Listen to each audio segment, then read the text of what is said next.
And then it logged me out of fun. Thank you, Roll20. All right. What an absolute disaster, VOD.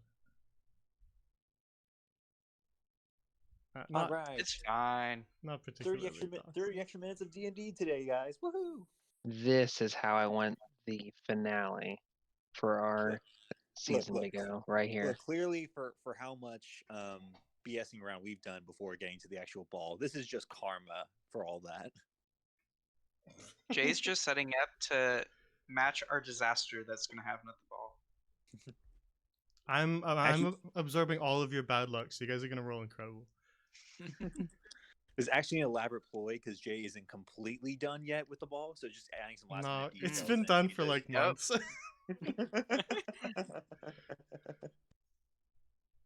can't even let a joke like that get off. It's like, no, I've been done with this forever. Okay.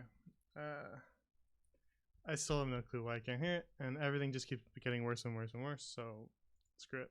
Let's just keep going then.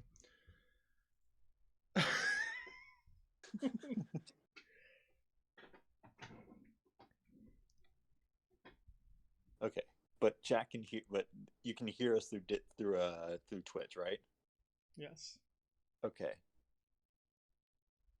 So we at least have that. All right. I'll do a recap. Not a lot happened, but I'll do a brief recap, just so that it's there. And then when I upload this to YouTube, I'll edit it and take some parts out because there's no point in you listening to me talk to myself. All right. So I guess I'll pick up from here then when I edit it. So technical difficulties. The chat was not able to hear the players' voices for the early couple minutes of that stream. So I'm just going to do a recap now. And then we'll continue from where they got. They didn't get too far, luckily, before our excellent player, Yo. Actually, you know what? Yo, thank you for catching that. You can have inspiration in your campaign.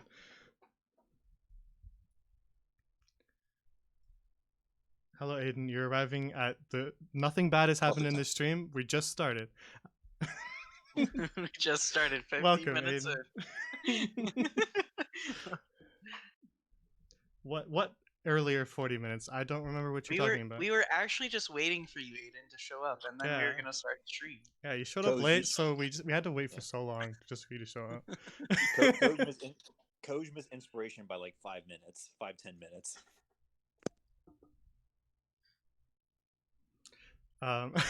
We had a bunch of technical difficulties, and the chat was not able to hear. No, it was that they weren't able to hear the player voices for the first half hour of the stream. So, and then Yo caught it for us. So, I'm just gonna do. You walked in right when I'm starting the recap of what happened because I'm gonna edit that bit out later. So, yeah, it was just me talking to myself. I looked like an insane person. So gotta make sure that no evidence of that exists. I am insane, but you're not allowed to know how insane. So they woke up, and yeah, nobody can know that I screwed up. So they woke up, headed downstairs. They kind of planned out their day. They need to visit the black market and the calligrapher. So they headed to the black market first. They went to the shady side.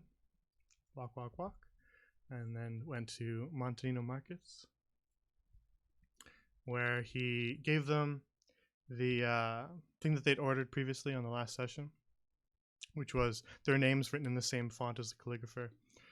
The two names of the people that they want to sneak into the masquerade ball as guests. He asked them if they needed any last-minute adjustments to make it look a little more guest list-like. They said yes, so he added a little line for them to sign their names when they sign in on the evening of. And then he handed back both sheets, the one that they were using for reference, as well as the one that they ordered. And they said thank you, no more business, and headed on to the residential district, where they made a little plan as to who was going to do distraction versus who was going to do the sneaking. Perry knew that she had to have a meeting with Sally, the calligrapher, and Proud and Ender decided to kind of run interference, and Fox was going to do the sneaking. So then they formulated a little plan and headed inside the library, where Ender immediately started pulling books off the shelf to try and gain the ire of Gertrude, the head librarian, by making a bit of a mess. Perry went to meet with Sally, who said, "We need to wait till Gertrude's not looking so I can sneak you into the staff room." So when Gertrude went over to be distracted with what Ender was doing, Sally said, "All right, let's head up there for a moment so I can show you what I've finished for you." And Fox immediately, as soon as he walked in, headed right to the ladder as nobody was looking at the ladder, and snuck up to the staff room upstairs. So where we pick up is upstairs in the staff room, with Fox sneaking in, and currently downstairs, Perry and Sally making their way towards the ladder as Fox sort of rifles through her drawers on her desk. So there's your little recap. Fox in the left side drawer. So I should have done character voices for everybody. I should have recreated all of their interactions. All right, let's hear it. They made very, very funny jokes. I'll promise you that. Okay, we were all laughing.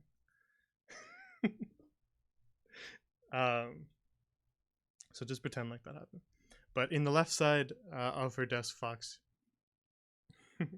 you see that same stack of papers, sort of her projects that she hasn't finished yet for her calligraphy side business, as well as the sort of large envelope that had the stamp or the seal in wax on it. And then in the right side of her desk, as you open this drawer that you didn't open last time, is a sort of half-bound book. The cover is there, but some of the pages are loose, and you can kind of tell that they are.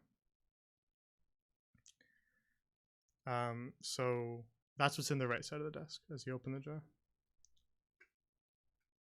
Kind of take out the book and open it up, see what the front pages look like. All right. The very front page is a sort of ink stamp, just centered right in the middle of that front page, otherwise blank. And that ink stamp you recognize as the same one on the wax seal of the other envelope. It's a coat of arms.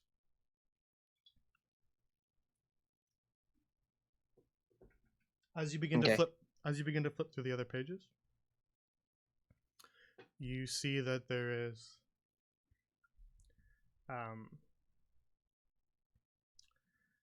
a sort of list. Each of the pages that you flip through are all kind of bound into the book, and each of them list off quite a few names, sort of written in this ornate script with a line next to it. And you flip through several of the pages, each with names. And then you can see that there's sort of a section in the middle of the book. It's a relatively thin book. It's not like a large, thick tome, but it's just sort of a thin little leather-bound book. But in the middle of the book, there's several pages kind of towards the end that haven't been bound yet. And sorry, go ahead. The first page that isn't bound, it's just kind of loosely slipped into the rest of the book, is two names, kind of continuing from the previous page of guest list. What were you going to say? I was going to ask if it resembles the page that we got from Puppy Dog. You look at the two side by side, and it's close. Not exact. The line that's drawn is slightly different, but there is definitely sort of a line for the guests to sign their names as they enter, though it's drawn differently on your page than it is on the other one. But the actual script itself is as close as it could get. Okay. Are there holes on the paper that I have that I can just add the paper if I wanted to the bound book, or are there none? There aren't any holes in the paper that you have, but these last couple that aren't bound, as you sort of flip through them, they're sitting loose, kind of enclosed within the binding. Don't have holes either. Does it look like there's multiple loose sheets that have like a couple names here and there, or Um, is it so I'll go through the stack of the loose sheets. There is one loose sheet that is similar to yours. Names on a guest list. I can read the names for you if you want. yeah, why not? Okay. One second.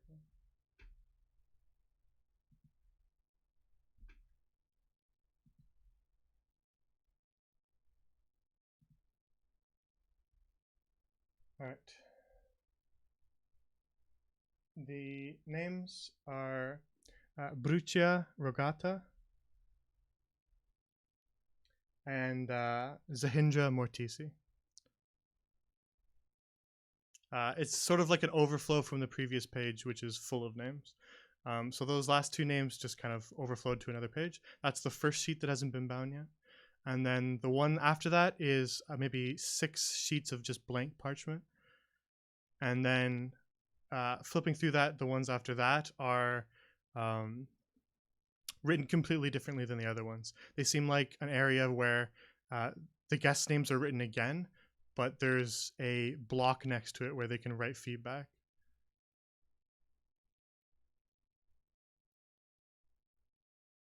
And all of those pages have, again, there's quite a few of them. All of them have not been bound yet.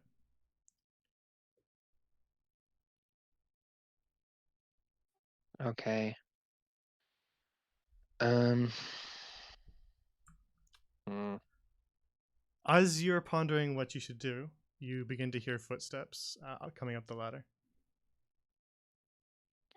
Okay, to be safe, I'll close the book, put it back in the drawer, and go and hide behind the couch. All right, same spot that you did last time. Yup. All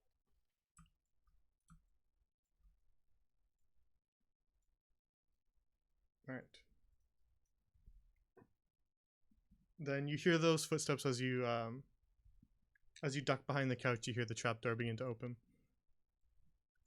and up comes Perry and Sally.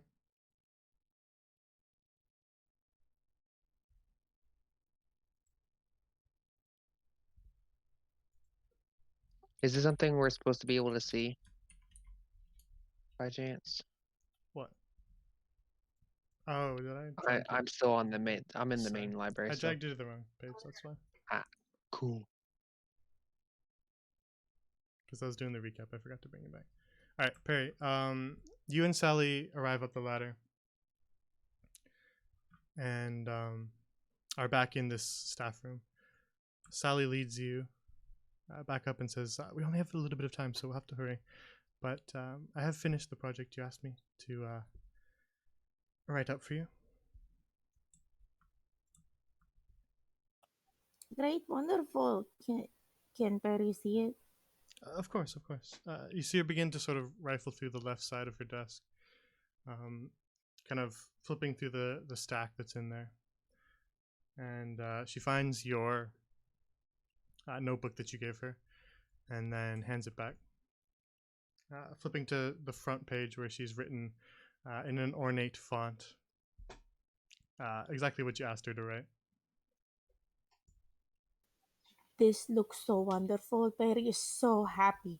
Happy beyond belief. And then she begins to flip through to show you the other pages as well, where she's added some sort of headers for each page. And says, I can't wait to show my friends. does this look up to your satisfaction then? Yes, it what 100% does. Actually, no, 1,300% does. Perry is so happy. All right, well, I'm glad that you're happy with it. Great, wonderful. So should we like run out of here or like what? Because you like told me there's only a little bit of time. Yes, we should probably get out of here if you're happy with it. Yes, great, wonderful. You should probably go first, just in case. All right. Yeah. I'll go and check, make sure she's not looking, and then I'll give you the go ahead when it's clear. All right.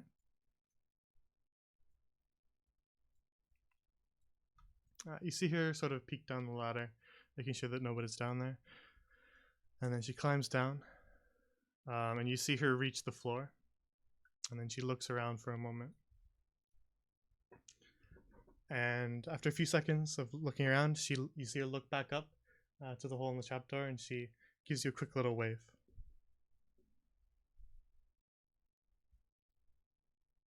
To head down as well.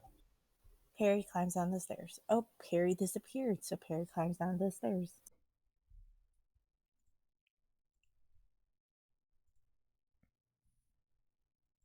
All right, Fox, you make your way out of your hiding hole and back to the desk. Okay, so I got two options the way I see it.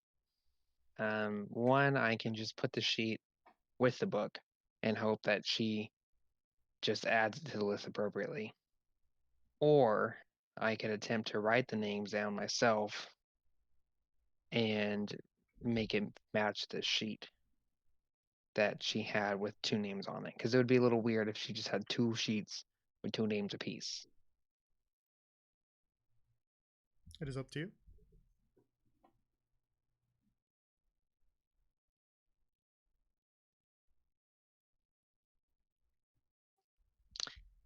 Are there any spare sheets lying around on the desk? Like just empty blank sheets of paper that maybe? There are a couple blank sheets on the left side, in the drawer on the left side, but there's also some blank sheets in like loose in the book as well that haven't been bound. If I take just a blank sheet that's on the desk, not messing with the book, and I open the sheet that I have, if I just practice writing it because I learned how to be proficient in calligraphy, could I attempt to match the signature as best as possible? Yeah, you Just probably could. If you lay it over, okay. you can see sort of the ink kind of slightly through that page. And if I open up the book and do it underneath that sheet, that loose sheet, can I still see through it? You can. It's slight, but you can see through it. It's sort of a delicate parchment, so you can see through it. Cool. We're gonna put that on that one sheet, so that way there's 4 names on that piece of paper. Got it. All right. You spend some time. She does have sort of an inkwell and a quill on her desk, so you can use that as well if you want. Yeah, that'll be perfect. So you spend some time as carefully as possibly copying your names down onto this same sheet, just below the other two names, I'm assuming. Yes. All right. It takes you a little bit because you have to be quite cautious about it, and her handwriting is rather intricate and ornate, but you spend that time copying it and sort of step back when you're done to examine your handiwork. And from what you can gather, it looks now that there are 4 names on this sheet. Okay, so I'll put back the letter that we originally had, and I'll take our copy. I'll put the book back where it was, and then I will head out, I think. All right. You slide her letter back as best you can into her stack in the shelf on the or in the drawer on the left. Back into the rest of her things, and then fold the book back up as carefully as possibly, and then place it back in the drawer on the right. And from what you gather, things look as good as they'll get, as close as it'll get to how it was when you arrived. Okay, so I'm gonna go to the trapdoor and peek out and see if I cannot get caught this time. All right. You look down the ladder and can see Sally has sort of led you, Perry. After noting that it was clear, she kind of led you back over here. So from where you are, when you poke your head down through the trapdoor, you can just see Proud off to your right, Fox. Or left, I guess, depending where you're looking. Sweet.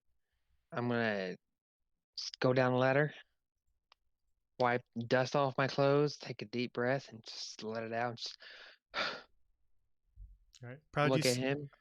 Yeah, you see Fox descend from the ladder, off to your left, Proud.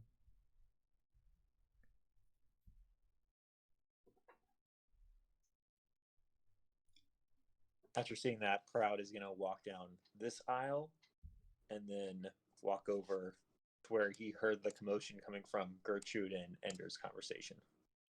All right. You approach this conversation where Gertrude is just trying to convince Ender to just decide on a book already. She's sort of like, Okay, I'll put some back. I she's trying to. start putting. I'm putting back in the wrong places intentionally. All right. You can see sort of like a vein bulging on her forehead as you start to put them back in the wrong spot. As Proud you approach this conversation that's happening.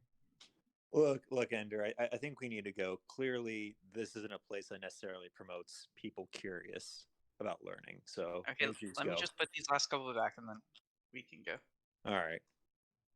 I'm sorry about that. He's just interested in it, and yeah, he was just so excited. But we'll leave now. Interested, so we'll leave. indeed. You can see that she's quite cross with you, but she looks relieved that you're going to leave. Perry, Sally, she's handed your journal back, and she just says, if you have anything else, then you can come back another day. I'm going to be quite busy for the rest of today. But if you need anything else done up for you, I'd be happy to do it, just not today.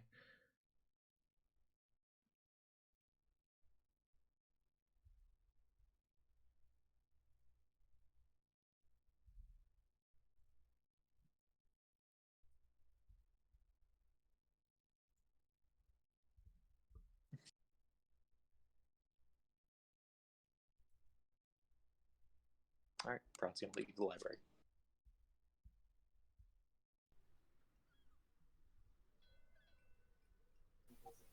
I just fixed my audio problem. Are we ready to go? Thank you, nice librarian lady, again for my book. No problem. Happy to be of service. You all have a nice day now. You too. Bye bye. All right. Then you make your way out of the Luchen's Public Library.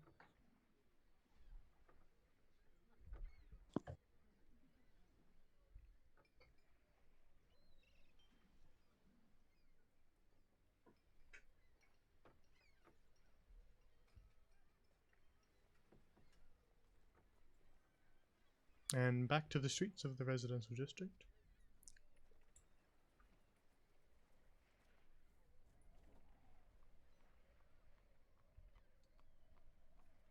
Proud sees his friends going the other way that he was thinking and goes to follow them. All right. You congregate in front of La Sala Milata, the upscale inn in the nicer side of town. Yep, Fox is going in. He's hungry. It's All right. breakfast time. And you make your way into La Sala Milata.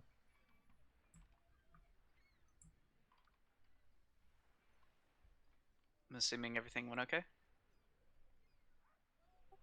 Yeah, give me a minute. I'll be back. I'm hungry.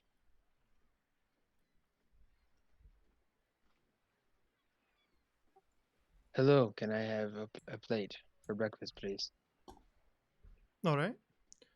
Just 2 gold for a plate of breakfast. Here you are. Thank you. I'll make it up and bring it over to your table. Just pick somewhere to sit. I go over Understood. to this table and I pull the chairs out and put 4 chairs around the smaller table. All right. Fox, you see the innkeep get to work cooking as you all sit down. Light streaming from the kind of yellow tinted windows, which gives the whole place kind of a golden glow as you sit down. Will sits down and whisper quietly, "Okay, so, Fox, did you get it done?" Not whispering, Fox says, "Yeah, so I have an idea for a caravan. I think that I should go to literature. I find that I have a great gift in penmanship." Proud looks at him super confused and puzzled. What? You didn't know they teach people how to write well in Ikamura? I didn't know Ikamura was even a place 3 days ago. What are you talking about? He'll start lowering his voice. So I found the book, and I basically copied the names onto a sheet that was slightly different. Um, it it just didn't seem right because there was already a sheet with two names, so I didn't want it to be odd. I just wanted it to be as seamless as possible. I didn't think she'd think about it, so I traced the names onto the sheet with already two names. So we should be fine. She'll finish transcribing those and putting them in the book, and then you guys will be on the list. Proud is just looking, his eyes kind of glaze over or like look past Fox.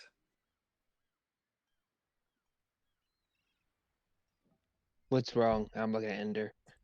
Is he hungry? Has he not been eating? I I haven't don't paid think attention. he's had enough water. That's probably what it is. It's true. He requires more water than we do.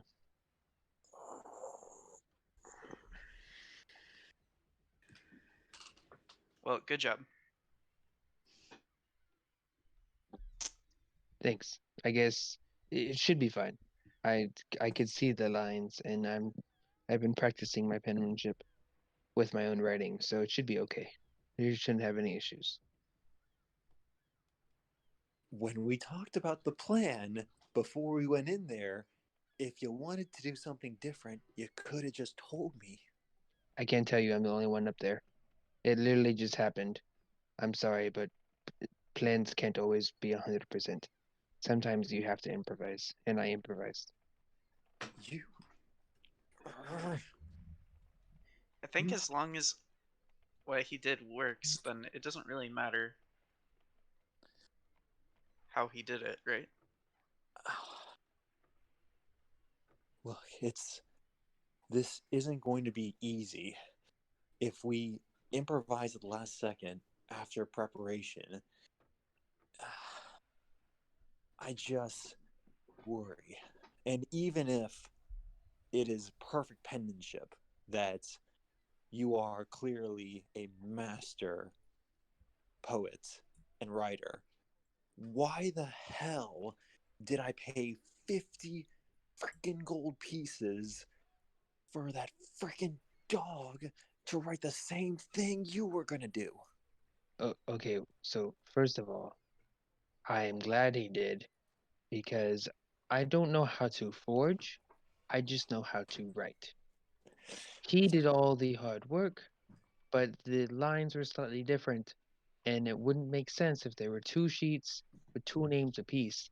That is too strange. So I had to make it look less inconspicuous. Wait, yes, that first one. Less inconspicuous. It's a good thing what you did. I just tried to make things a little smoother. I understand you want things to go right. I do as well. Plans can't always be perfect. It's okay. We just have to be quick on our feet. All right, you know what? No, that's fine. That makes sense. Here. Then yeah, that's the next step. Then what, pray tell, is the plan then for tonight? Well, tomorrow is the tomorrow ball. night. For tomorrow night. So- What is the plan for tomorrow night? Wow, you're so tightly wound up you forgot when the ball was. Yeah, I am a little bit tightly wound up. You know, for a man of the sea, you are very tightly strung. I fucking need to get out. Just Okay, first of all, you're not the only one who needs to get out. There's a group. So let's work for the group. Second of all, nothing's changed. You're still doing the same thing, and you are going to go to the front door with mask, just the same. And I, not you but me, will be looking for evidence, as you told me to do. okay. You sure you're not gonna improvise at the last second? Brad, you need to relax, man. I mean, that's part of You know- improvising. You know what? You know what? Ender, you are right. I need to relax. I'm gonna go in the temple if you guys need me. I'll see you guys. I'll see you later. And Prod's gonna walk out of the tavern. Oh, I wonder what they're serving today. Oh, thank you. She drops a plate in front of you with eggs and some sausages. Enjoy, sir. This looks fantastic. Thank you.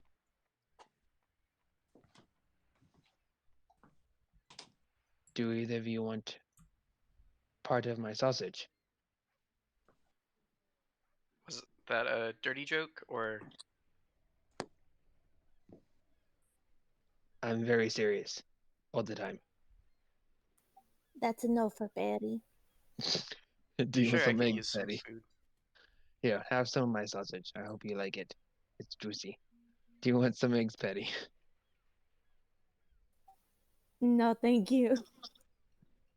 You know, it probably tastes pretty good with your berries. Betty's okay. Betty just wants something to drink.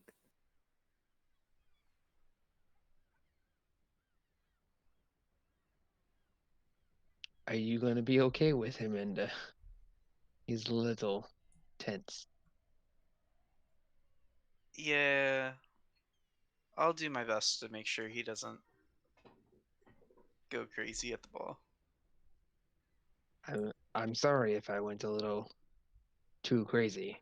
No, you did exactly what you should have done. Okay. I think you should Alright. use your best judgment whenever you're making decisions, and if that means going off script, then you should do that. Good. I appreciate that. It's good to know I'm not crazy or rash.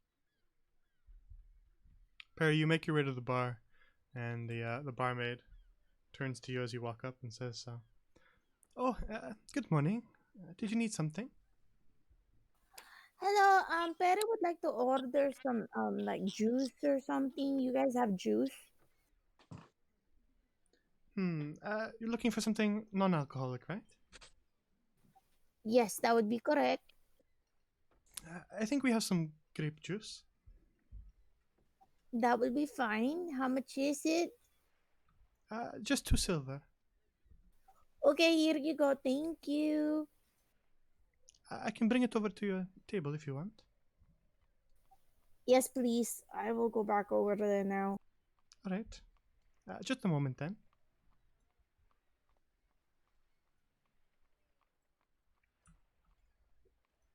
All right, you return to your table and sit back down. What? Did I miss anything, guys? Wait, why did Proud walk away so quickly? You guys were like arguing and it was awkward. Nah, he's just got seaweed up his ass.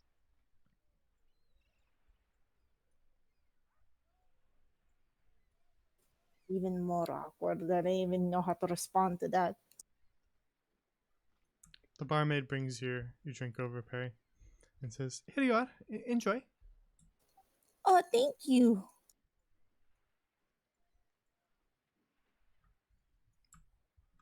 So, I guess for the three of us, we should probably discuss what's next. Do we just want to go back to the tavern and just rest? Yeah, I think we have everything in place. We just have to Wait until tomorrow night. Do we have any leftover gold that we can maybe go see Oddball Oddities and to see if we can get something, some other item, just in case? Or are we too tight? I'm broke. I'm staring at Perry the whole time. Perry, Perry's not here right now. but you're the group accountant. Accountant? What's an accountant? Perry's not here right now. Well, let Perry know that she's the accountant, meaning she keeps over the group funds. If she wants it. We thought we'd hire her. Let us know if she takes the job. No, thank you. Perry is just a good accountant of berries. You know, berries. I count those every day. You know, our group caravan's going to need an accountant. That's not my job. It could be. I know Perry doesn't want it. Again, Perry's not here right now. All right, well, I finished my food. Shall we go after Perry finishes your drink? Her drink. When you're done. Perry's just gonna take the cup of juice with her, honestly. I don't think you can take that. I think that's considered stealing. Just a guess. Okay, fine. Perry chugs it, and then we can go. So Alright. so rebellious. I was gonna bring it back, but okay. Perry chugs their drink. Don't get hiccups.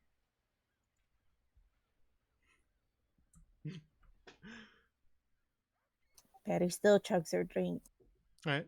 You chug down the rest of your grape juice and are left with an empty glass.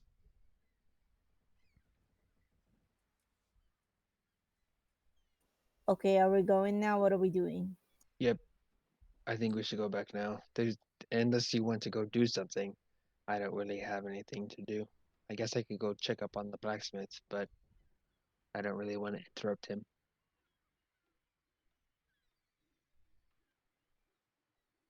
Ender, did you check out a new book? No, I don't think she was particularly fond of what I was doing. So Well, I appreciate it. It was very bold and very effective. yep, that's how you mess with people that are very organized. Cause an organization. Would you consider Proud very organized?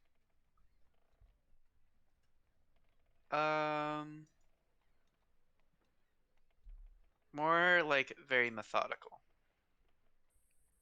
Fox just grins. Okay, I'm ready.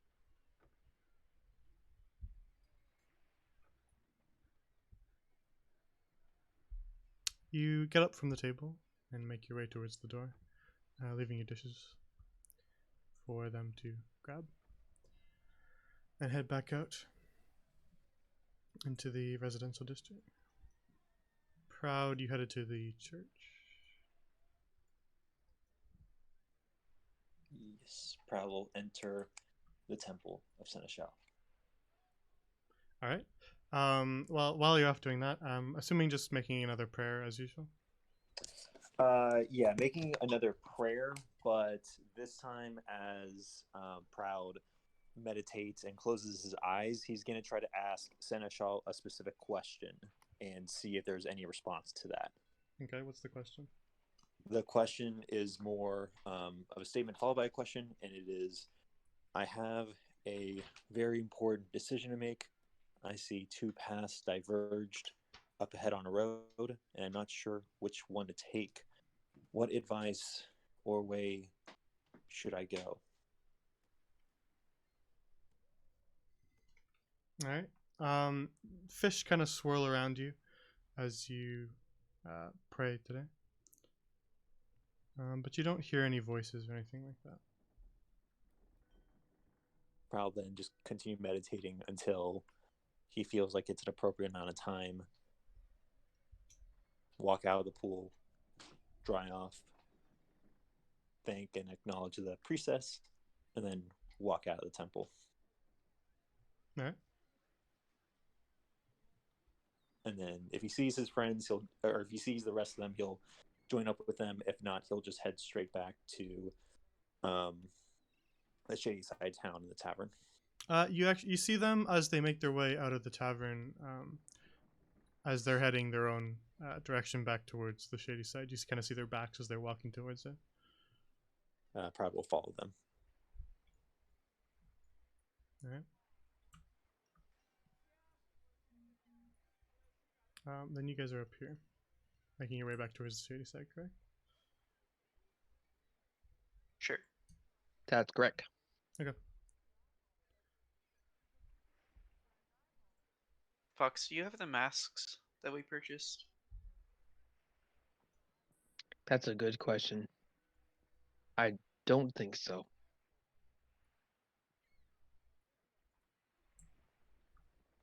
Perry, do you? The masks. I think Proud actually bought the Proud- masks. Proud has them? Yeah, think so. I don't think Kevin has it. Proud would have them in his inventory, but he would have shared it. I think he probably would have left it in the room if we're leaving stuff in the room. If we're not, then he would have it on his person. I'm not leaving anything in the room. Fuck Okay, that. then Proud has it on his person. Okay. Once we're inside our own rooms, I'll ask Proud for one of the masks. All right. Then you guys are just heading back towards the Wanton Whisper. Yo. All right. As we walk by the manor, the Cornell Manor, does it look like anyone's disturbed it since we went in there? Not that you can get any sense of, no. Okay. The gate's still in place, and you don't see any changes out front.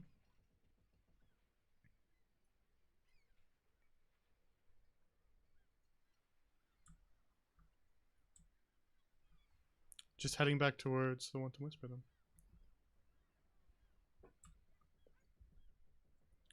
It's still morning, approaching midday, as you return to the tavern floor. Proud arriving a few minutes after the rest.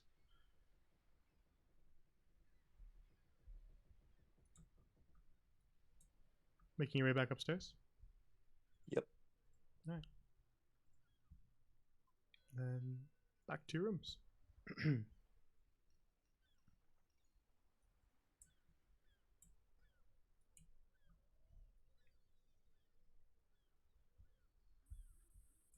Does this door unlock if I try and like open the door? It does. And does it look like anyone's staying there? Not particularly, no. The beds are nicely made, well, as nice as they can be, and you don't see any sort of like personal items lying around. If you were to open the chest or the wardrobe, they're both empty.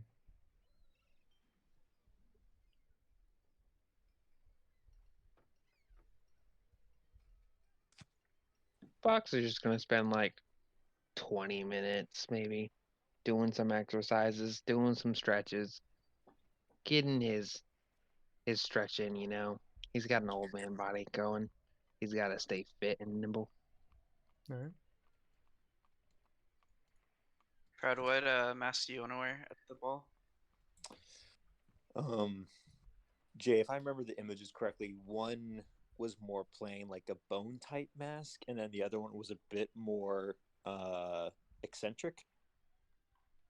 Yeah, one was a kind of a simple skeletal looking mask. The other was a kind of a more ornate wooden one that made you look sort of like an insect. Proud's gonna hand the insect one to Ender. Okay. Proud will keep the skull mask for himself. And Ender, what might be best is if we change clothes for the ball. That way, if anyone sees us, they'll think we are different and that we didn't try to ask for jobs to the same event that we're attending as guests. I've still got a couple of outfits from what I stole from Iron Tusk's area. I've got a blue one and a black one. I was thinking about taking the blue one, giving you the black one. Sure. All right. And Proud will hand Ender the black pirate outfit.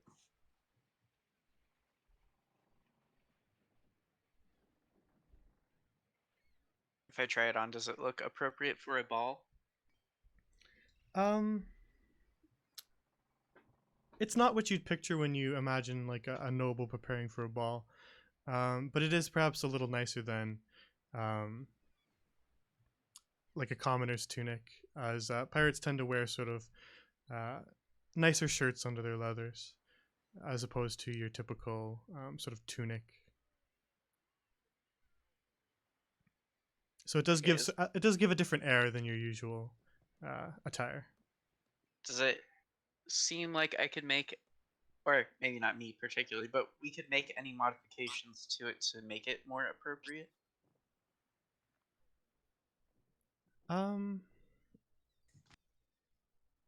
The two of you probably no, I would say. Just not having much of a background in any sort of tailoring. I've got thieves' tools we can crudely hack stuff into, but that's about it. No, I probably shouldn't mess with the clothes, because if we ruin them, then it's not really a point to wear them anymore, right? Yeah. But these were stolen from the office, is what you're talking about, right? Those ones. Yep. All right. Yeah, So they are finer than your average commoner's tunics for sure. Proud's gonna take the blue outfit over here with his mask, and he's gonna change into the blue outfit, and then for the rest of the day, Proud is gonna be practicing his sword skills with his rapier. All right. I will prepare the mushrooms by smoking them, or by preparing them to be like consumed by smoking them. Okay. Oh my god. Ender's trying to go on a I'm not little gonna do field it. trip. I'm not actually doing it, but you know. I figured that was what you meant, but it's good that you clarified. yeah. It feels good to work so hard. Just using the mortar and pestle to Yep. prepare that. All right. Perry, how do you spend your downtime for the rest of the day? Betty would like to stare at her coin and then maybe like, I don't know, attune the coin or something, figure it out, talk to it, stare at it. There's no real attunement that needs to be done with the coin, but you can stare at it if you want. Okay, Perry stares at it and tries to figure out something. She's like talking to it like, coin, what are you? Tell me, what is your use, please? Alright. Talk to me. Then that's how you spend your day. Fox, you said you were exercising. Was there anything else you were going to do for the rest of the day? I'm gonna have a little chit chat with my little buddy. Alright, My about what? little imp. Oh wait, I can't. I Yeah. gave it to him. Oh, You true. don't Yeah, have you're right. You're right. That's Come on. right. Just kidding. I don't know. I'm gonna write another haiku, Okay. and then that's about it. How's it go? Which one? The one you're writing right now. Well, you'll find out when we get the Discord channel, the sub piece, whatever. Oh yeah, open. I'll make you a text channel for that. Yeah. Sure, that'd be awesome. Like, I'll have to make a new one, but I have two already made that I can add. Okay, great. These outfits are from Tusk Tooth, right? Yes, these outfits are from Iron Tusk. Oh, Iron Tusk. Wrong show. All right. Then you each spend the rest of the day with your own little tasks, having a bit of downtime today. And it begins to roll around. You can see the sun going down. It's dark outside now.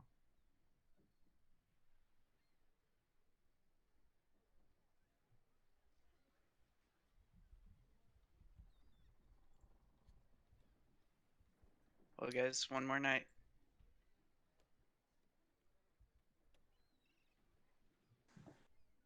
One more night till it all goes off. You guys better be ready. Maybe you should take the name Grumpy Pants. Maybe I should. Don't wait up tomorrow. I'm going to be going to the temple in the morning.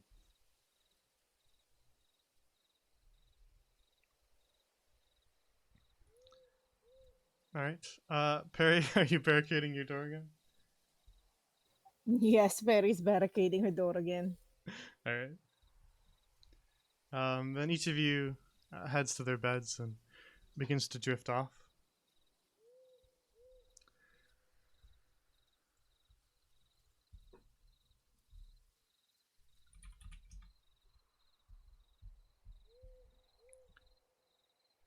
And sometime early in the morning, earlier than you would awake, the sun is still down. Perry, you feel sort of a weird sensation during your meditation. You have your eyes closed, but you feel like somebody's watching you.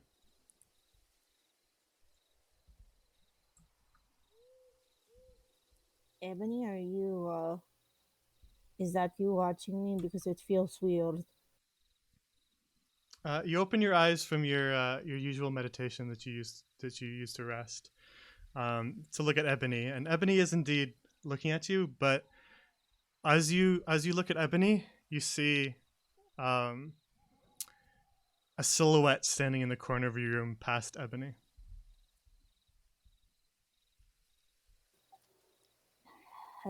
Hello, Mr. Duna, Mr. Dunacoin. And then the figure steps out kind of from the shadows of the corner of your room, and you can see who it is.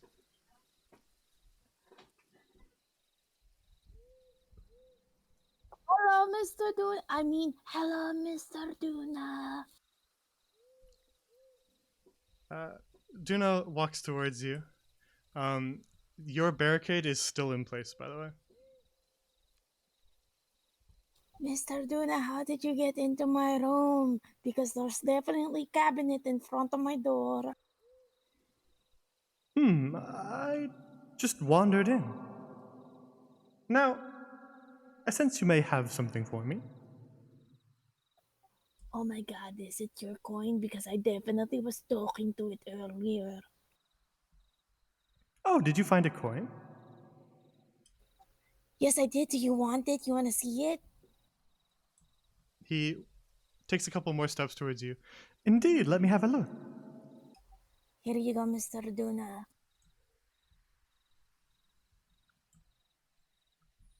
You hand him the coin. And you see him sort of hold it up into kind of the light of the moonlight through your window, so that he can better take a look at it. And then he kind of rolls it across his knuckles rather nimbly and says, "Indeed, this is exactly the type of coin I'm looking for." Oh my god, is it really? What does it do? Please tell me. Well, I can show you if you're willing to part with it. Yes, please. Alrighty then. You see him turn the coin over in his hands a couple more times. And then in the space between his cap and his cloak that he has around him, it's mostly shadow except for the two glowing eyes. And then you see a mouth.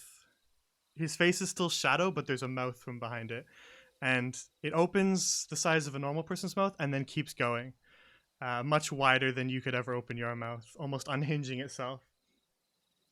And then Duna slots the coin into his mouth and swallows it.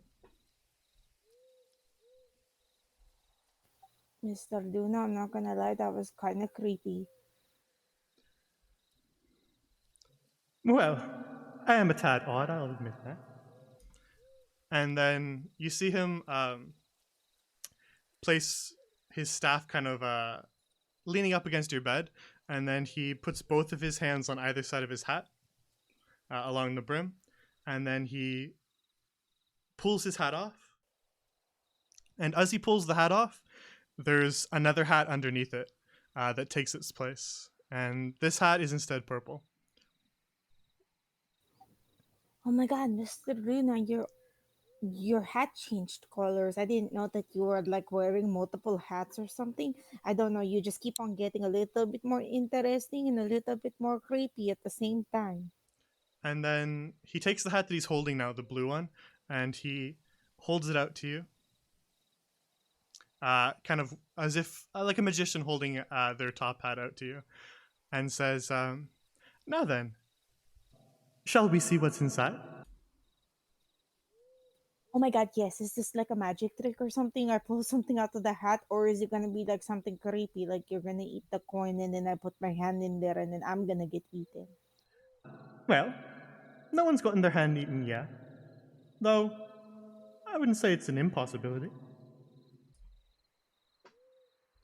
That's kind of creepy, but Perry's gonna do it anyways. Okay, give it to me, please. Alright, roll a d100.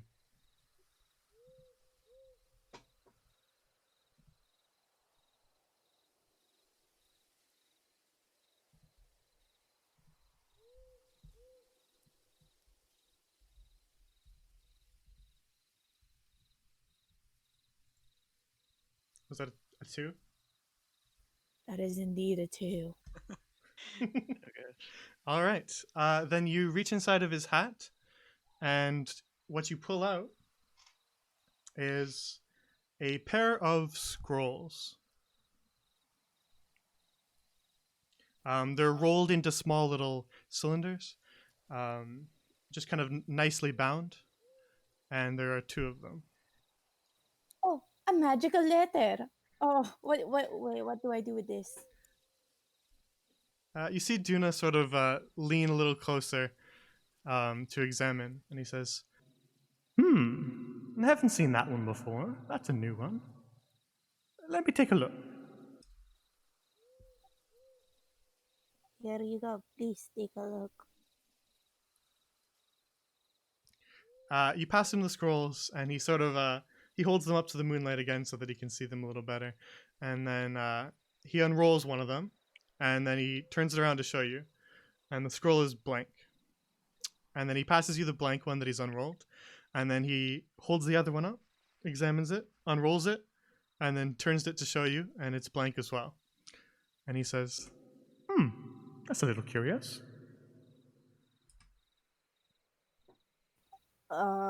You said curious, but it like came from you. So what does that mean? Like you don't know what it is because it came from you. Well, when someone gives me a coin, I never really know what's going to happen. It's always something new and exciting. This is something I haven't seen before. Though,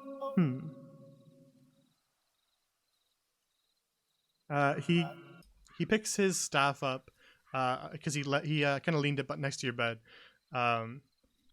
but he picks it back up, and then you see him sort of hold it up a little bit, and then it begins to glow, and then he taps himself on top of his hat. You hear just a soft little thud as he smacks himself on the head, and then you see his eyes glow a different color. They glow kind of a solid blue.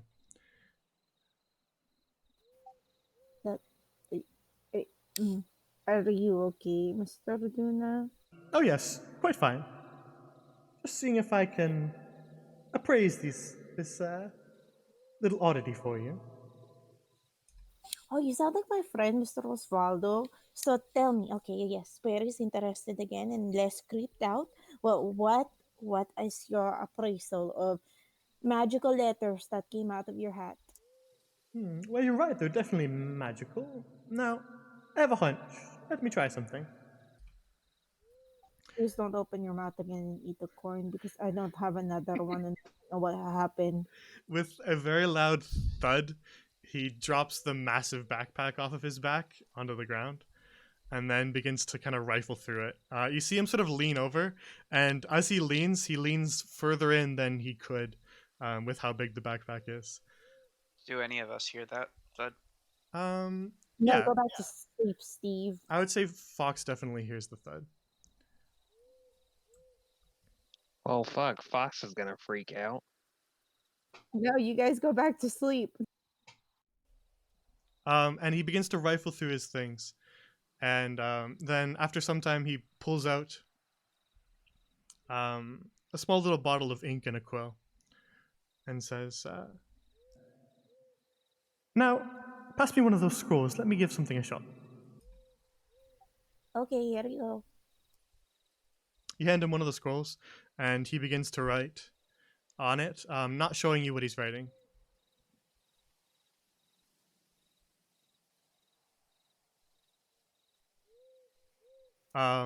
And then says, "All right, now take a look at your scroll." Perry looks at her scroll. Your scroll now in the top left corner reads, "How do you do?" Oh my god, Mr. Dune, I was right. They're magical letters. Can you keep one so I can talk to you? He flips his scroll around to show you that that he's written "How do you do" on his, and says, "It appears as though the two scrolls are linked. You really want to leave one with me?" I don't know. Will you talk back to me? Well, I am busy most of the time. You sure you don't want to keep both of them? Okay, fine, Mr. Luna. I will keep one of them and then I will just go on my magical quest finding more coins for you because that was awesome, but also very creepy because you ate it. So I just don't know how I feel about you eating all the coins. Well, I've gotten that reaction before. Not to worry. Wait, Mr. Luna. Perry just came across a realization. So the coins you give me because you eat them, do you like poop out the coins or something? Like how does this come about? Because now Perry's just all sorts of weirded out. Oh no, I don't produce the coin. Oh, thank God. Okay, because I kept that coin and I talked to it, and it would just be weird if you pooped out coins. I can assure you I do not. Okay, well, great, wonderful, magical letters it is. I will share it with my friends, I guess, and then I will see you next time. Of course. Now, it's quite late and I really must be going. Okay, bye, Mr. Duna. I have new friend. Ebony says goodbye as well. Bye-bye. He gives a small bow to you and then turns to Ebony and gives Ebony a small bow as well. And then turns towards the door to see. Fox, did you open the door? No, I was trying to find out where that noise came from. I assumed I might have heard them talking. Yeah, you can hear them talking. They weren't making any effort to be quiet, so you can hear the talking through the door. Yeah, I wouldn't open the door because that would be disrespectful. She might be indecent, so I'm just gonna be on the side and just kind of listen. All right. Then Perry, back inside the room, Duna makes his bows, and then walks towards the door, and he begins to kind of step up onto your barrier that you've created. You see one of his legs as he steps up onto it grow longer than it should be. And then he steps up on top of the cabinet and then pushes open the door. And Fox, you see the door open, and out walks Tuna, who sees you and says, "Oh, hello there. I believe we've met before." Oh, hello. Duna, what are you doing in Perry's room? She had something for me, so I stopped by. Do you always know when we have it? Sometimes I just sense things. Hard to explain, really. Till next time we meet, then.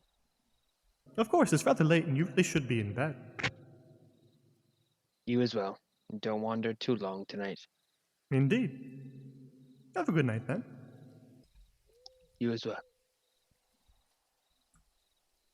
And he just begins to walk away down the hallway. You hear him descend the stairs.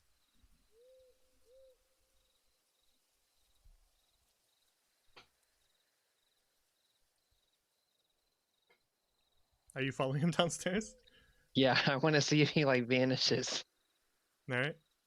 He makes his way down the stairs. You follow and you look around and you see him walking across the tavern floor. Oh, there you go. There he is. And And he, does the barkeep not react at all? the barkeep is passed out on his bar again.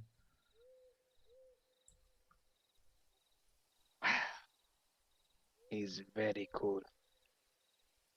Also kind of creepy. All right, I'm going back to bed.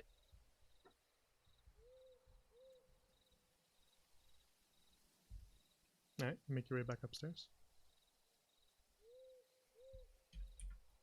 We'll close her door if he didn't close it back, and then we'll go back in room and go back to sleep. All right. Perry, are you going back into meditation as well? Yes. And Perry's also talking to Ebony like very quietly, like, bro, Ebony, that was like super cool, but also like kind of creepy. If he had like ate me or something, would you have saved me? Ebony just lets out a quiet hoot. Oh, thank God, thank you, Ebony. Trust you in my whole life. All right. Then the rest, you drift off back to sleep and awake the next morning from your long rest.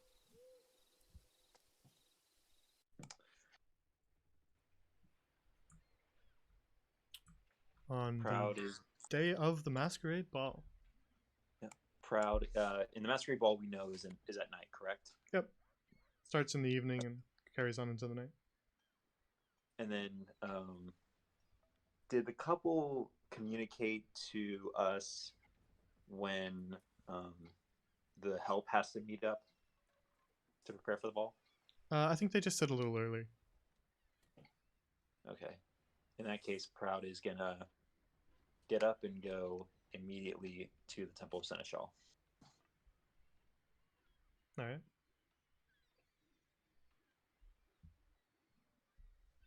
I'm gonna do my usual morning prayer.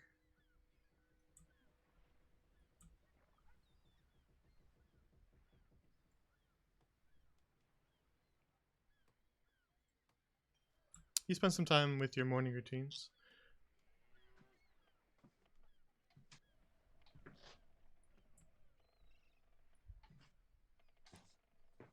Yeah, making your prayer to Brava in the morning, and the rest of you just sort of wake up. I'm assuming relatively early on in the morning. Nobody's sleeping in. Nope, I don't think so. Fox is gonna sleep in like an hour. Perry's just sitting on her bed still talking to Ebony. All right. I'll just go wait downstairs at one of the tables.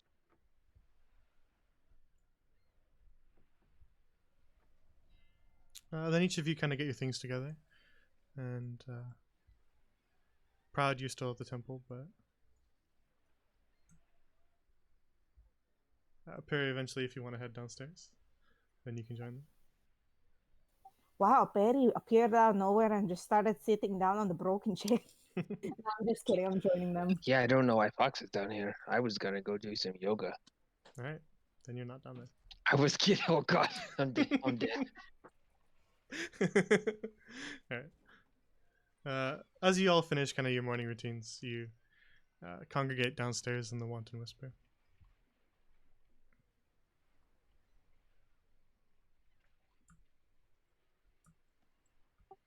So what are we gonna do today? Like, I'm bored. Have you guys tried on your outfits yet? Make sure they fit. I mean, I'm not gonna try it on down here.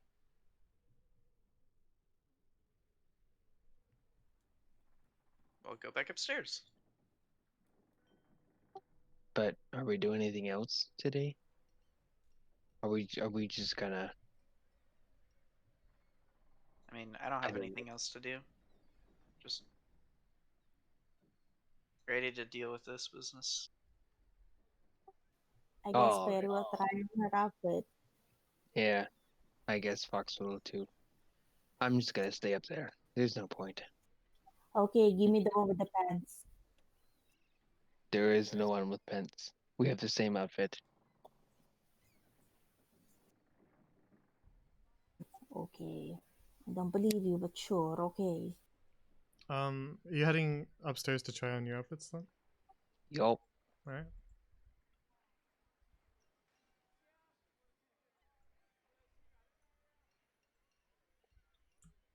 So you have the parcel that you were given by the couple. Yeah, I'm gonna go into our room, grab it, and I'll go back to where Perry's room is so I can give her outfit. But I'm gonna leave mine in my room. All right. So she only sees the one.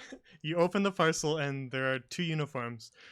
One is a kind of frilly maid uniform, and the other is a butler's tuxedo.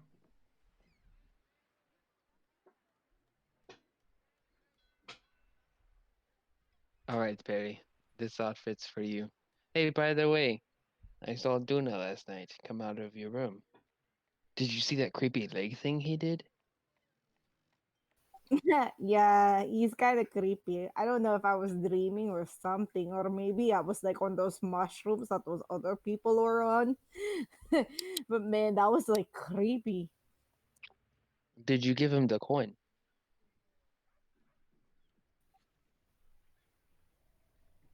Perry's just silent. So what did he give you in exchange? What happened? Was it like some trick that we don't need him for? Can we like spin it?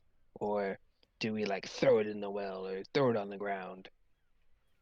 Why do you want me to tell you? Honestly, I just kind of was like talking to the coin, and then like I was like here laying down, just minding my own business, staring at the ceiling like I usually do, thinking about life, contemplating.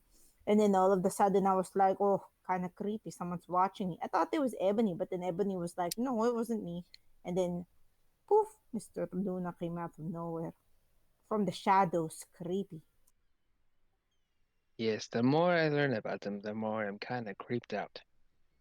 But anyways, what did you get? He seemed pretty happy. And oh, by the way, he said that he just would would know and sense when we had a coin, which adds to the creepy factor.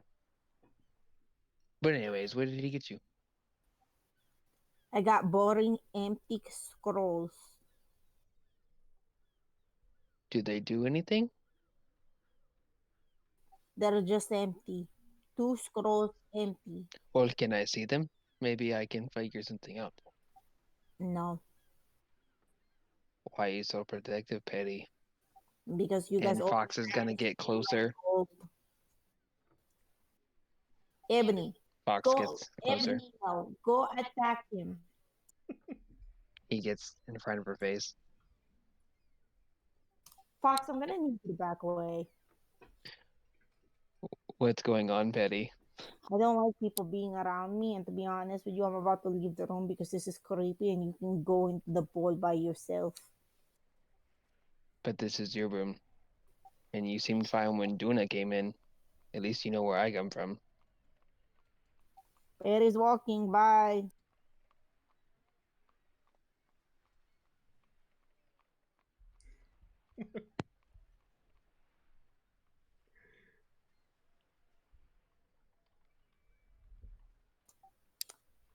Perry goes downstairs and her stuff is always with her. So Perry goes downstairs with all her stuff and she's very annoyed at Fox. Fox is gonna go try on his outfit. All right. When Perry comes downstairs. Did you already try on the outfit, Perry? That was really fast. No, Fox tried to go in front of my face and it was very annoying and creepy. And, I just was like, no, thank you. And so I left Wait, what? Why would he do something like that? because he was all like, oh, tell me what happened last night. And I was like, I don't want to tell you. And then so I was all like, stop harassing me. And then I just, walked away. Something happened last night? Yeah, Mr. Duna came by and he said hello to me because I was talking to Coin. Wait, what? How did he get into your room? I don't know, he came out from the shadows, and then I guess Fox tried to like, just like play it out again all over again, all creepy, except he was like having crazy eyes, and I didn't like it. That seems kind of weird. All right, by this point, Fox is coming down in his butler outfit. All right. The two of you enter in prayer. You see Fox head down the sort of half-broken stairs, wearing a very upscale-looking butler's uniform. He looks ugly. Hey, look, it's the liar. Honestly, I was gonna go tell people, but not when you're trying to harass me and trying to make me tell you. It's creepy. Don't invade people's space. Don't lie to your group. It's okay. It's Perry stuff anyway, so you should probably back off. Duly noted. Ender is just like trying to stay out of whatever is going on right now.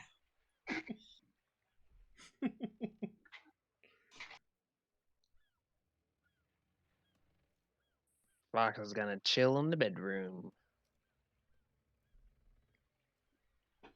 All right. Let's take a brief detour.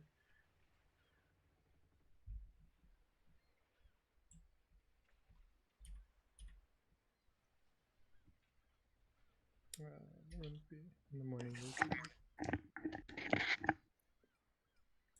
Proud you make your way back to the Church of Seneschal.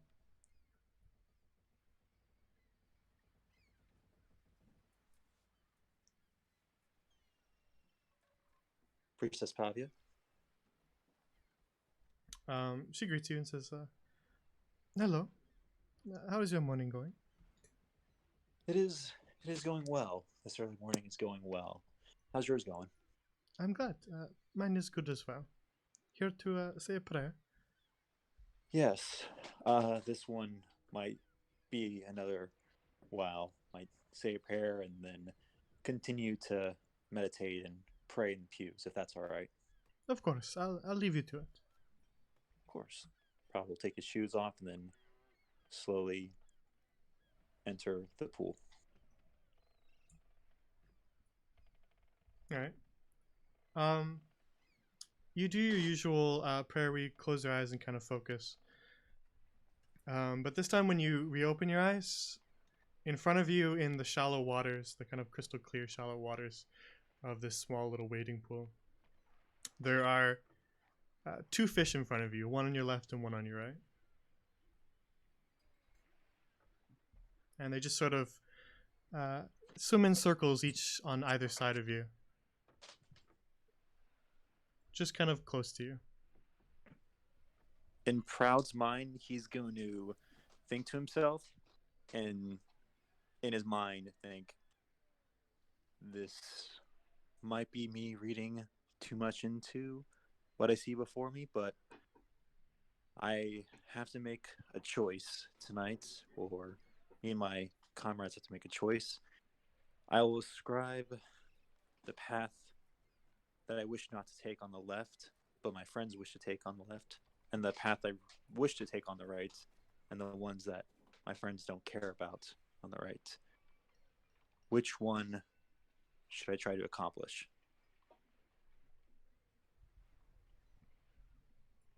All right. So you kind of ask yourself that question then, yeah? Mm-hmm. That's what I'm understanding. Okay. The two fish kind of circle each other. They were spending kind of one on one side of you and one on the other side of you. But as you sort of ask this question, they swim to your center and just sort of circle each other.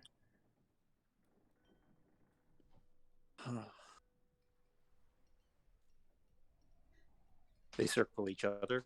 Mm-hmm. Is it in the pattern that I'm assuming? A circle? Oh, I was thinking more of an infinity loop, but yeah, a circle works. Yeah, they sort of swim around each other in a circle. Now directly in front of you. Well, that answers nothing, yet confirms everything. Thank you. And then they break out of their circle and instead of just circling in front of you, empty space, they begin to circle you in the same way.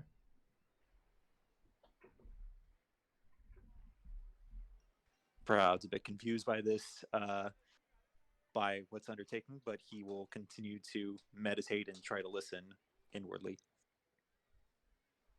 All right. The fish just circle you, and then after some time, they just sort of kind of gently begin to swim away, each in their own direction.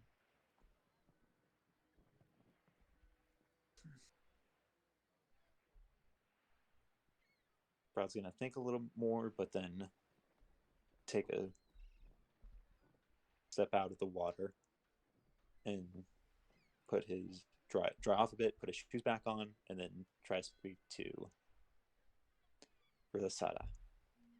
She's just kind of tending to her own business off to the side, but she sees you approach and says, "How was it?" It was good, although I think I need to seek your counsel on a question I had.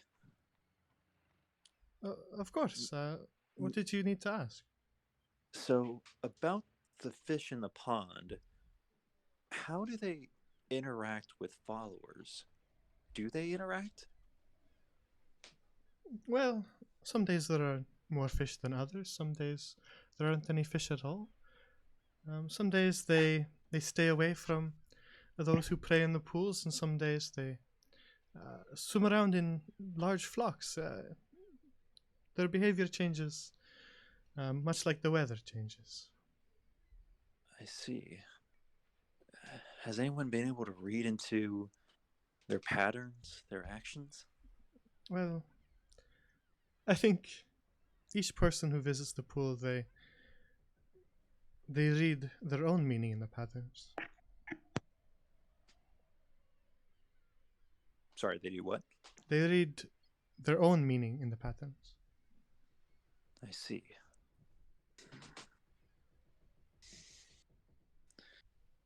Well, then, I would assume then whatever answers I seek about that particular moment are more the answers I seek inside me. Is that correct? I think you probably are right about that. I don't profess to know what exactly you're going through, but whatever you are going through, I think you have the capability of solving it yourself. I hope so. But I wanted to thank you for welcoming me in to this temple and for teaching me about Seneschal. Of course, you don't have to thank me for that. I'm happy to do it. I feel like I do. I feel like I have a bit more purpose than I did before I entered here a few days ago. Well, And that is worthy of gratitude. I appreciate that then, and I'm happy that this has helped you, even in some small way. Of course. And I do have to tell you one thing. This may be my last night in Lu Chen's for quite a while. So if I don't see you again, I just wanted to at least leave you with gratitude and appreciation.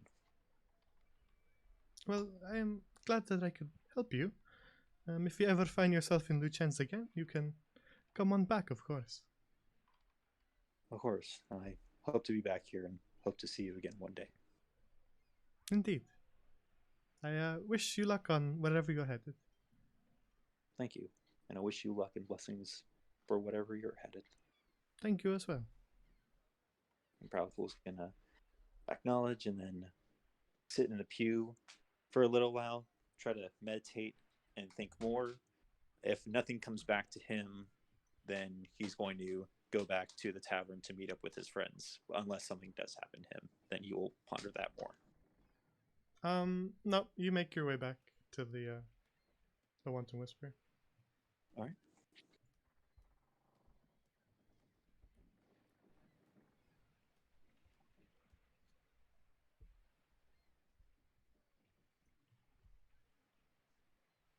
And as you enter, you see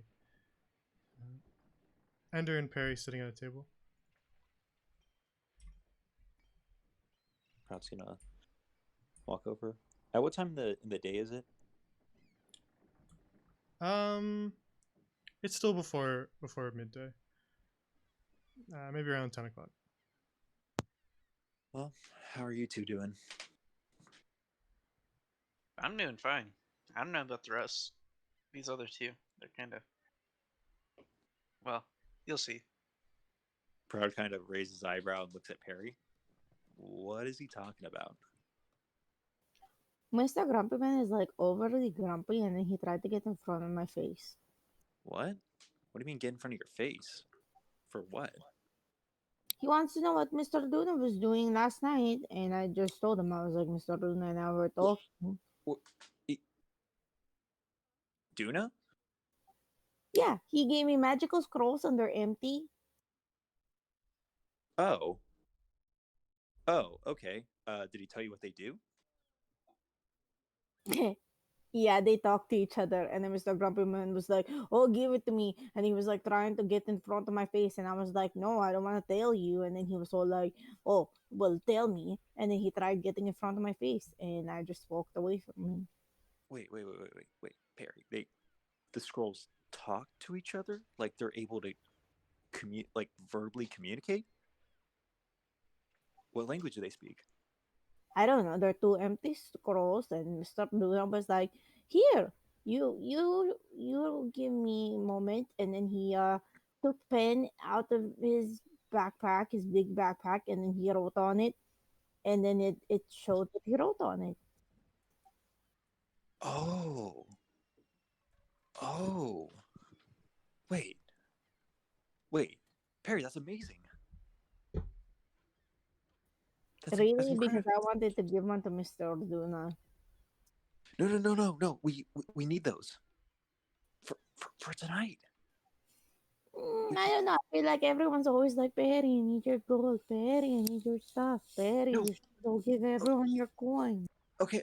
No. Okay. I understand. I understand that we ask you and rely on you for things like coin or items like the unicorn you found, and I understand you found it, and you're absolutely entitled to these scrolls. I'm assuming you traded the coin in for these scrolls, or I don't know how it worked, but I'm assuming is that what happened? Yes, yes. Okay. I gave Mr. Luna my coin, my precious Luna coin. And then he did this weird thing where he like unhinged his mouth and then like ate the coin. Okay. Wow. Entirely creepy. Oh, it was really creepy. He came out of the shadows and then I was like, whoa, that's weird. I was talking to the coin. Oh yeah, I don't know if I need more details about him unhinging his mouth, but anyway, the scrolls. Look, if they work just like you say, one of them could be with you and Fox, one of them could be with me and Ender, and we could communicate what rooms we're looking in. But that way, we don't have to like talk to each other. We can hide suspicion. It'll make it so much easier. Well, And then I don't we know. can get these bands off. I don't know. I'm I not really sure if like want to do one of it. us should have one. If we're What do gonna you be mean? around people the whole time. Maybe Perry and Fox should each have one. Perry, do you feel like giving one to Fox or giving one to us to hold on to? And we'll make sure to give them back to you. Yeah, we're just borrowing it. We're not taking it from you. Exactly. I don't know. Only with your permission. Of course. And then what do you think? Like, you think I should give one to Mr. Grumpy Man over there? Because I kind of don't want to give it to him after he was like all up in my face, like, "Oh, tell me your secrets." It's like earlier when he was like, "Oh, give me your gold." Okay, would you feel more comfortable giving it to me then? Yes. Okay, I'll take a scroll then. Great, wonderful. Here you go. But I don't know if you like maybe need an ink and a quill. Maybe if you have one. I can borrow one, I'm sure. And Good. we may not. Don't worry about it. And the scroll that she gives you still says, "How do you do?" at the top of it. Okay. Does it look like Perry's handwriting? Have I seen Perry's handwriting? I don't know, and I also don't know which one she handed you, so depends on that. No, I don't think you guys have seen my handwriting. All right, Okay. then it doesn't matter. But I mean, I mentioned that Duna wrote something on it, so you would probably think it's his.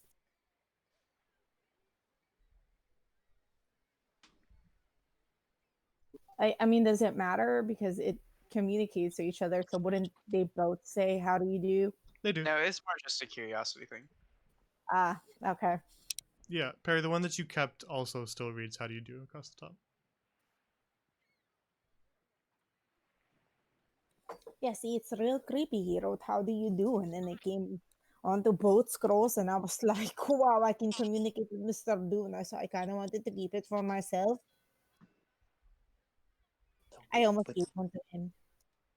yeah, oh, yeah.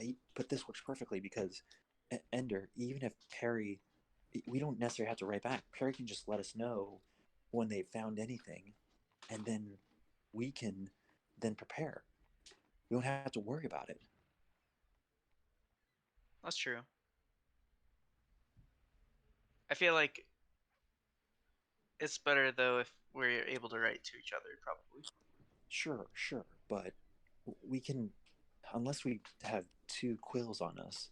I think only Fox has a quill because of him writing his poems. Unless Perry, do you have one? I know you were writing. Actually, I think you were writing too. Of course, I have one. I have a pen and a quill for writing in my journal and drawing my monsters. Well, it might be best then if Ender, if we talk to Fox to have him to borrow his quill, so that way we Yeah, I can can write. do that. All right, perfect. Then I think we're all ready, and I think the last thing we need to do is Perry. We are gonna have to put you through the disguise kit to make you look more like the woman. You guys saw her last, so you probably have a better memory of what she looks like, but I think her skin was fairer than yours. Betty honestly was like not paying attention, so I don't really know what she looks like. Ender, do you remember? I have a decent memory.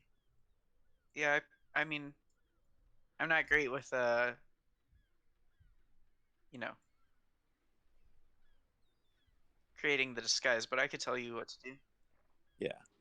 Yeah, and Fox also saw them too, so he saw them the most, so he can help out. But I think that's what we should do. Get Perry and Fox ready, putting them through the disguise kit, make the changes we need, and then suit up, get the quill from Fox, and get ready for the ball.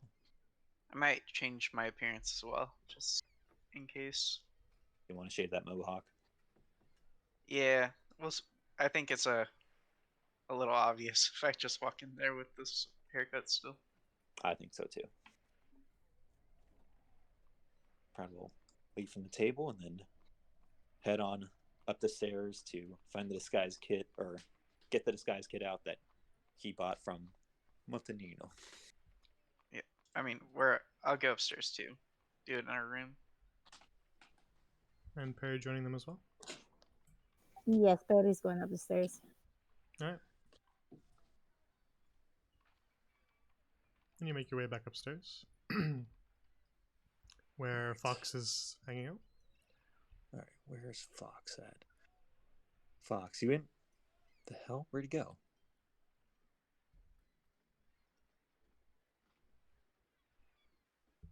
Is this door closed or is this door open, Fox? Closed. Well, I don't know where he's at, but at the very least, Perry, we need to get you all ready. All right. Perhaps gonna take the disguise kit out. What's in the disguise kit? Let me check. I'll just use the actual definition of the D&D disguise kit. Because I don't know off the top of my head what's in that. Let me take a look. Like, I'm wondering, like, is it a makeup thing? Is it? I'll read you exactly what it has because you bought the standard disguise kit. All right, cosmetics, Alright. hair dye, small props that let you create disguises that change your physical appearance. Okay. So Jason knows what the couple looks like, but would you say that Proud remembers from his one interaction with them? Yeah, you remember sort of their more major features. Okay. I'll help him Lorraine if he needs adjustments or anything. Lorraine kind of had a dark lipstick that was noticeable, as well as kind of lightish, kind of mousy blonde hair. Okay. And the man had a very prominent kind of curled mustache. Those are the two kind of major features you remember about them. All right. Proud's gonna take the blonde hair dye, or he's gonna take the hair dye and try to make it blonde. And all right, Perry, I'm gonna have to turn you into a blonde. Wait, like permanently or like? No, I'm sure this goes out at some point. Oh god, that's scary. Do you have like a wig or something? You know, like fake hair instead? Actually, Perry, I don't have any wigs. I'll let you shave Ender's hair. Great deal, wonderful. All right. Yep. Proud's gonna Sure. Proud's gonna take the blonde hair dye and use it to change Perry's hair color, and then use the lipstick and hand it to Perry so that she can do her lips. All right. Scary guys. And then, yeah. All right. Okay, now we gotta find Fox. I'll sit down on the chest right here so Harry can shave my head. All right, Perry, you got a dagger on you, right?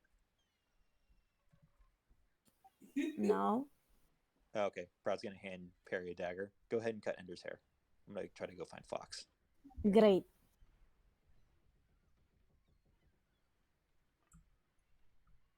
Where the hell is he hiding? Proud's checking under the beds. How could he go? While he's doing that, Perry, if you're gonna help Ender, yeah. Yeah. Then you manage to sort of use the dagger to shave off most of his mohawk as Proud goes and looks.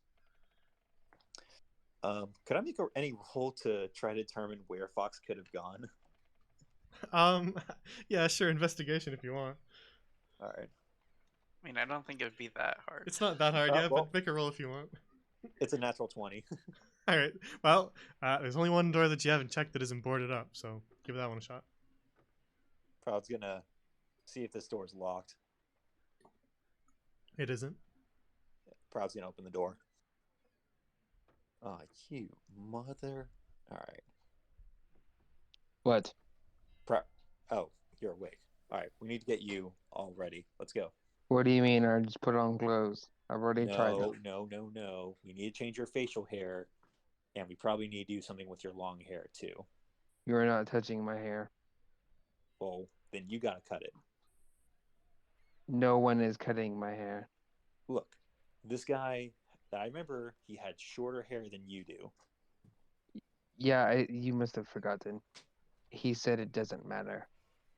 You're not going to care specifically about if it's him. What? Why the hell would it not matter? They're gonna remember that we asked for jobs and we didn't get them. You think they're gonna pick out 2 faces from 100 servants? They don't You have don't time know to that they care have about 100 this. servants. I do. He said. He definitely told me there were a ton of people. A ton of people or 100 servants? Both. There is going to be a shit ton. You know what? Fine. Have fun. Proud's gonna go back into this room and just watch Perry give Ender a haircut. Did you find him? Nope. Couldn't find him anywhere. He's probably good though. That's weird. Fox, where did you leave the uniform that you're going to give to Perry? On her dresser. All right. Then you guys can see it sitting there.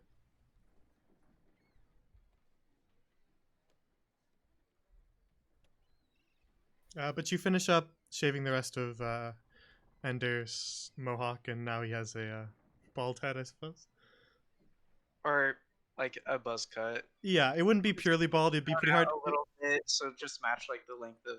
Yeah, it'd be pretty hard to get you like entirely bald with a Right. dagger. So Yeah. just very short. Pretty close, as close as possible though. Yeah. I mean, if anything, the sun from Brava can shine off your head, can spread the light to All other right, people. I'm leaving now. Oh, come on. You know that was a good one. I'm gonna walk this way, because I saw a crowd walk from back this direction.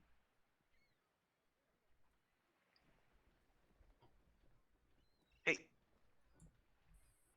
Hey. So, you were talking downstairs, and Perry had these scrolls that she got from Duna. Apparently, Oh. they're to communicate. They're able to communicate with each other. Neat. You just write on one of the scrolls and it appears on the other one. I'm glad she She- had no problem telling you. Well, sometimes I have a more tender touch than you do. But she trusted me with having one of these scrolls. However, I don't have a quill to write with or anything. So I'm gonna give you the scroll. You can take it if you want. It's just in my bag. I think it'll better serve you if you have more freedom to move around. I'm gonna be communicating with other guests, so I don't know how much I'm gonna be able to read it or write. But I want you to pretend like you're me if you ever receive a message from her, because she's gonna have the other one and she thinks I have it. So let's just keep it between us that I gave it to you. Fox sits up. Look, that doesn't feel right. Not telling her. I feel like I should just apologize for being so rash and ask if I can use it. Okay. I just think it'll better serve you having it, and if you guys can communicate with each other across the the manor, because I'm not gonna have as much freedom to be running around searching for things. Right. Good thought. Yeah, like you said, use softer touch. She might know it's me in a heartbeat. So it's better I just am upfront with her in the beginning. Okay, I'll hold on to it then and see what she says. If she doesn't want you to have it, then I will need the quill, so I can write back to her if necessary. All right. Well, let's go rip the band-aid off.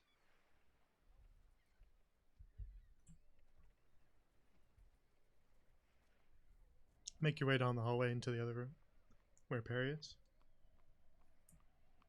I'll just go wait in my own room. Betty, Yes, Mr. Grumpy Man. I want to apologize for being so straightforward. You mean getting in front of people's faces? It's not okay, Mr. Grumpy Man. We're on front, keeping secrets can take lives.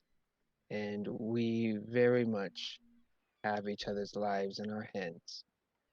And it just rubbed me the wrong way. That secret could have hurt us. Maybe not this one, but there could have been some secret that affects us. And that's what I was concerned of. So I am sorry. And I have come to ask you if I could use it for the ball. If not, I will respect your wishes, but I wanted to ask. Yeah, it's okay. Perry doesn't hold grudges or anything. I just want you to know I was gonna tell everyone anyways. You should just not assume anything of anyone. But why didn't you just tell me? I mean, I wouldn't have gotten so close. If you would have just said, "Oh, I'll tell you with the group. Let's go." I don't That know. was it. Eric's just like that, but also you shouldn't get in front of people's faces. All right.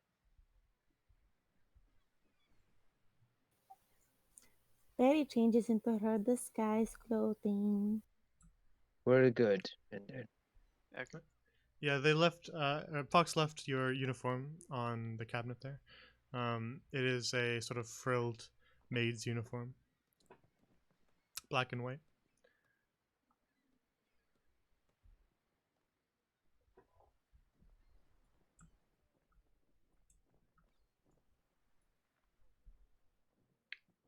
All right.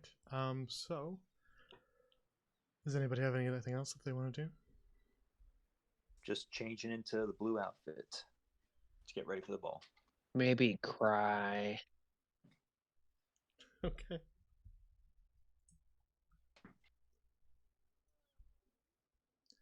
All right. I'm just gonna go grab some water. So 5-minute break, and then I'll come back.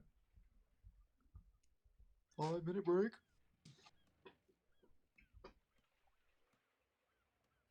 Was this here? I heard about PvP. Proud. Oh, that was when that comment was put in when you were in Perry's face, and she said Ebony attack. I assumed that's when we were gonna get a Perry v Fox battle. Yeah. Except that's Fuck. player versus pet, not player versus player. Yeah, that's the wrong PvP people want. Also, Fox wouldn't have done anything.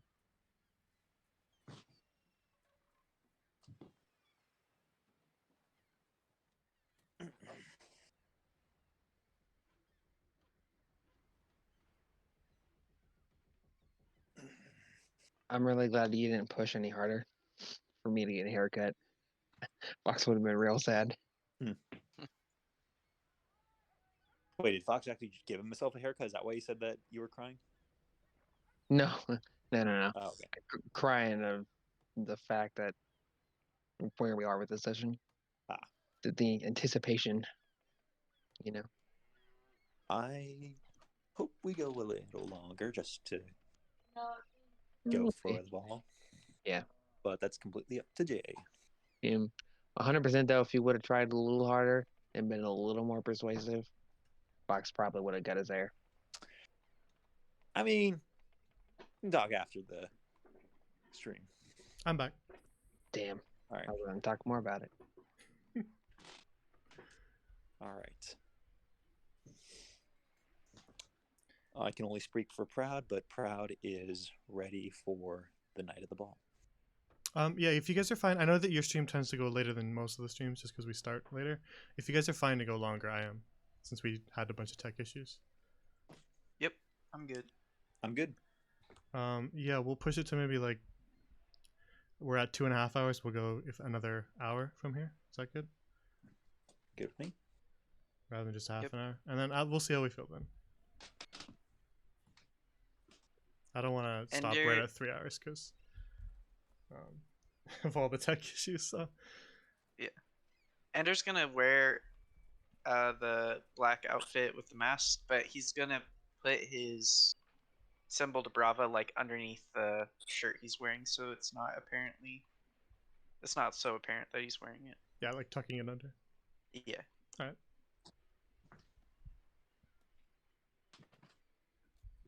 And the others getting dressed up as well. Fox, you're already in your uniform, but Proud changing into your sort of party attire. Yep. All right. Then the lot of you spend the day with your preparations and prepping the disguise kit and all that, and rolls around to the afternoon as you're putting on your uniforms and getting ready. And dusk begins to fall, and you look across at each other as you each kind of go about your own little thing in the room, and each of you feels the same feeling that it's time to start. Hey, Proud, why don't you go a little ahead of me so we're not seen together? That's fine. Fox and Perry should go together, though.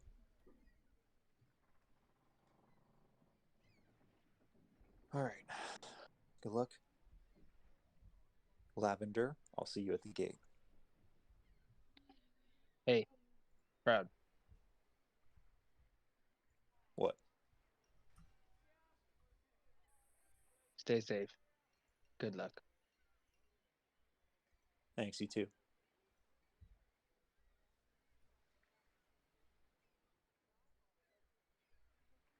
Brown's gonna walk down to the stairs. Alrighty, Petty. Let's see this. Oh my God! Yeah, I told you it's not good to be in front of people's faces. Oh wow.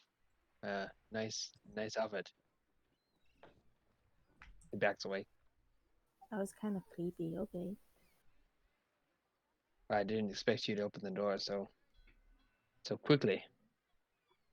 Perry's like already gone. Fox was a little red.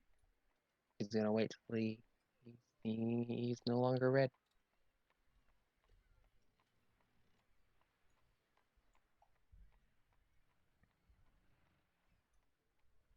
All right, just give me 1 second to do some DM screen stuff.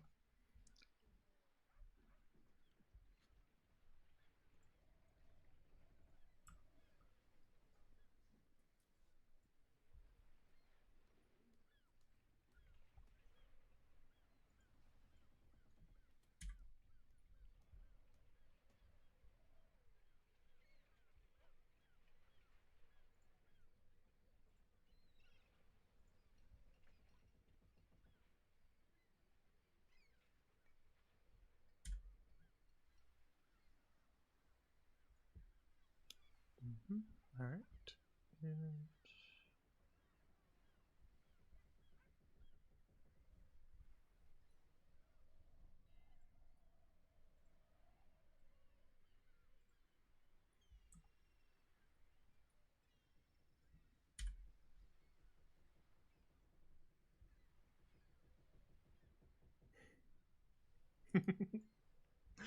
yeah, Koja, we need some of that art.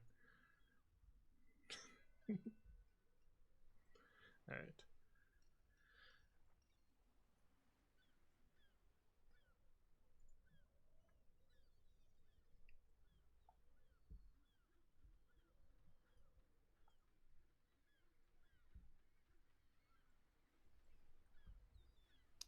And then double check.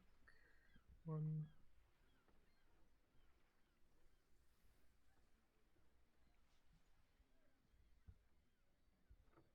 2.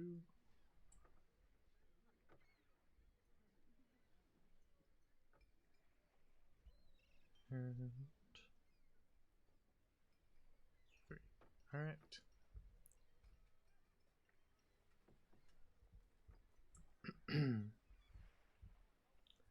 Okay, so first to head towards out of the shady side is who?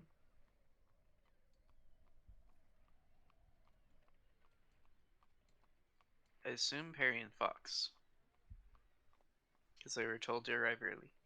Yeah, we'll be going first. Try and get there maybe about 30 minutes, maybe probably an hour, just to be safe, an hour early. Okay.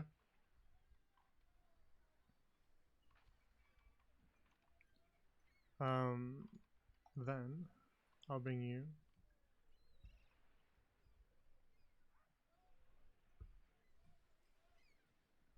to Noble Square. So you travel in your uniforms to the shady side. As the sun is kind of setting now, just the last golden glow of the evening's light. You get a couple weird looks from people at your uniforms as you make your way down the canals across the bridges towards Noble Square. But eventually you arrive, the two of you, in your matching uniforms, both in black and white.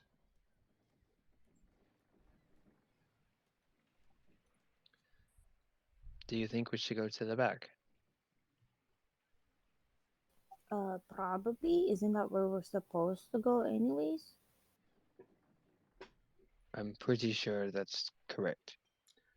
As you approach the manor, you can see kind of guards hustling and bustling about behind the gate, but you can see one that's standing out in front of the gate. And he sees you two in your uniforms and then just kind of motions for you to approach him. Gives you a wave over.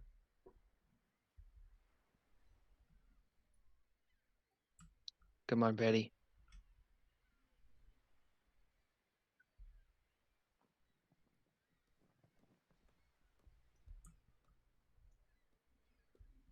As the two of you walk up to the guard, he kind of looks you both up and down at the uniforms and says, "All right, you two wait staff. Yes, sir. All right, well, your entrance is round back. Best be getting going. We're already starting preparations." Thank you, sir.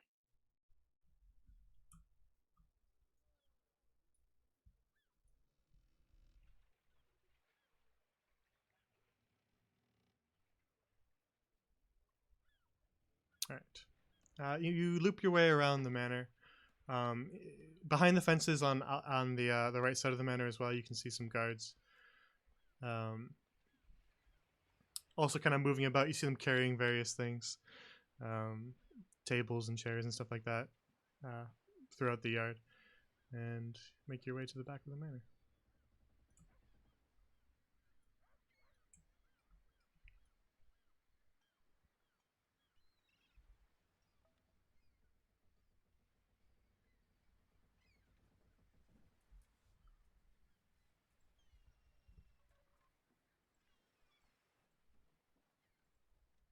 Standing behind the rear gate is another guard who sees you as you approach, and he walks towards the gate and says, "Wait, staff, right?" Yes, sir. And you see him pull a key out and begin to sort of unlock the gate, and then he swings it open for you. "All right, this way." He nods his head towards a door here and says, "Just inside. Some of the other white staff should point you in the right direction."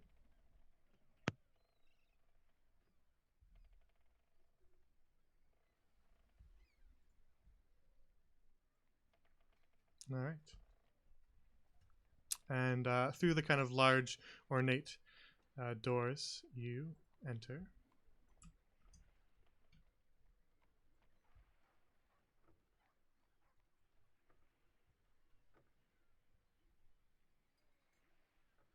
Into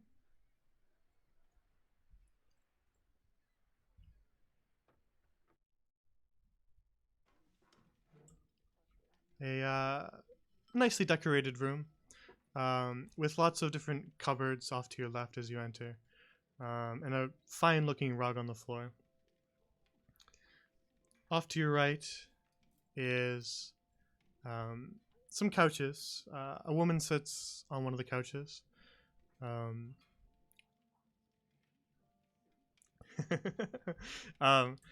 Wearing the same uniform that you are, Perry. And also in the room is a small little table with a candle lit, flickering gently. And then in front of you is a hallway that you can see. Down it seems to lead to a room where everybody seems to be moving rather quickly.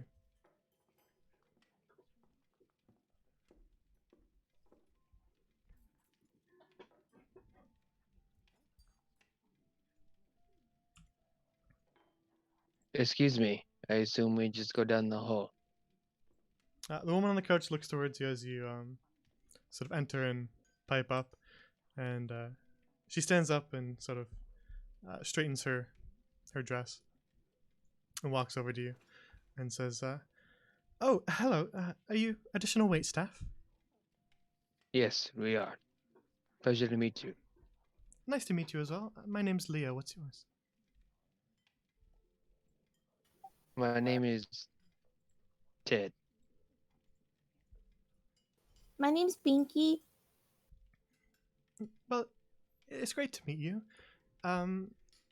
Yeah, we could use some help in the kitchen right now. Things are quite busy with the preparations. So I'm just sort of directing people where exactly they need to go. Right now we're short in the kitchen, so you can leave your things in one of the cabinets if you want, but other than that, I'll direct you right to the kitchen.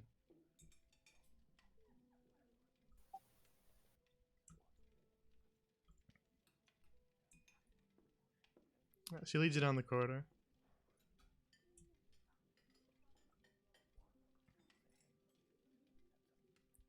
And into the room where a very busy and rushed-looking crowd is sort of talking loudly and hard at work, fixing up some very elaborate-looking meals. You can see other people wearing the same dress that you are, Perry. And Fox, you can see a man wearing a similar butler's uniform to the one that you are. And Leah just says, everyone, this is Pinky and Ted, I believe he said. And they're additional wait staff for tonight. So if you have any sort of thing you need help with, they'd be perfect for it. The man strides up to you and says, all right, nice to meet you. We're quite busy right now, and we could use some help in the kitchens. Any of you have any sort of cooking experience? Kinda. Perry is good at making soups. Perfect. We've got a soup on right now. Great, just point away. Need you to help chop some vegetables. He just sort of motions over to one of the tables where they've got some stuff laid out. Oh, that's easy. Yes, Pinky can do that. Okay. All right, and what about you? He says, looking at you, Fox. I'm a quick learner. Perfect. That's what I like to hear. Well, we need some diced crab. Do you think you can crack the shells? Sure, I just gotta beat it, right? Mostly, yes. I think you got the right idea. Great. All right. All right, right over there then. And no sooner does he give you your instructions that he immediately begins to get back to his own work. So, while you guys are doing that, let's go back to the others.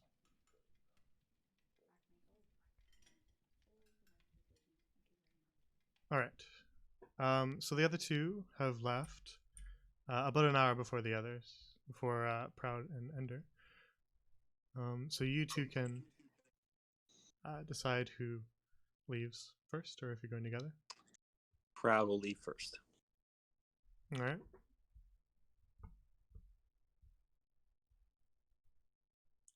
One sec. I'll probably follow about 30 minutes behind him. Okay. One sec.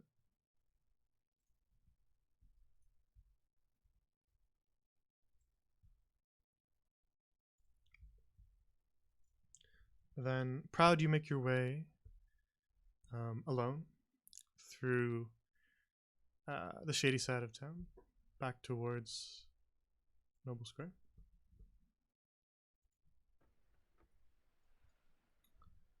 One sec. Here you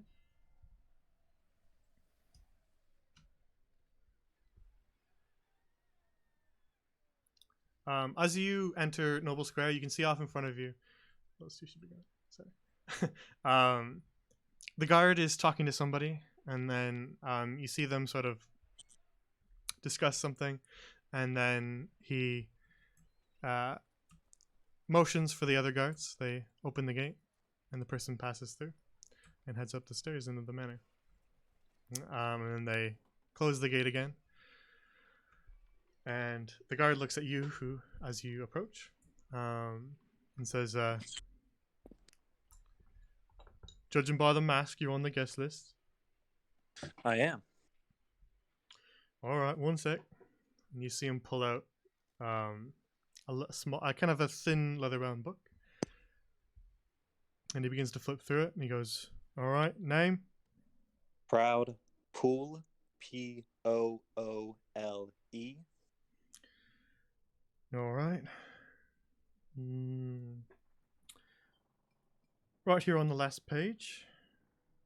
Looks like you responded to your invitation late. And he spins the book around and says, "Just sign right here." Proud And- will sign with his right hand.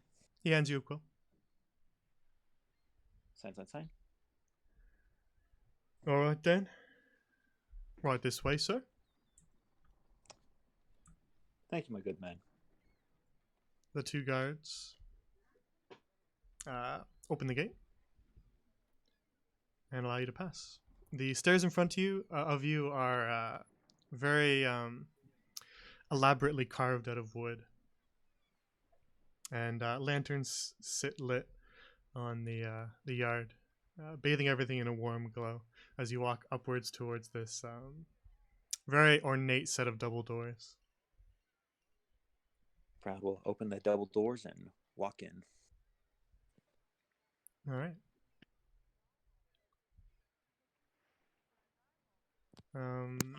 Then we arrive.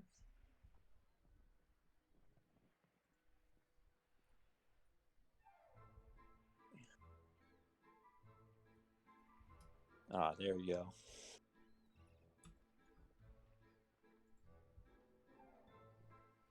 All right. In a incredibly ornate-looking hall, before you is a table in the center of the room, of this sort of entrance hall, with sort of a pyramid of stacked wine glasses and some old-looking kegs of something. Off to your right is a harp in the corner, with a woman also in a mask, just kind of gently plucking at the strings as you watch her.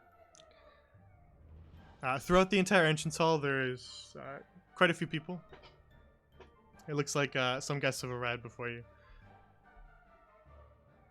Each of them wearing masks, except for one who's wearing a butler's uniform, very similar to the one that you saw Fox wearing. And then two in ornate, upscale, noble garb, but not wearing masks. These two? Yes. All right. And then I'm going to presume this is the guest book? What book is it? It's a podium, but there's no book there yet. Sorry. Okay, so Proud will leave then and go over to the wine and see if the butler reacts to him reaching for a wine glass. As you walk up, the butler says, "Good evening, sir. Good evening, sir. Have you just arrived at the ball?" I have just arrived. What drink is available for tonight? This is Comet wine, straight from the Fresco vineyards. Proud inwardly breathes a sigh of relief. Ah, Fresco. I've not heard of them. Are they up and coming? I suppose you could say that. They are rather new, as far as the barons go. But they are certainly making their name. This is quite a rare wine, and you are welcome to help yourself to a glass. Well, I appreciate that. How's the wine taste? Well, I haven't tasted it myself, Oh, well, but I have heard that understand. it is divine.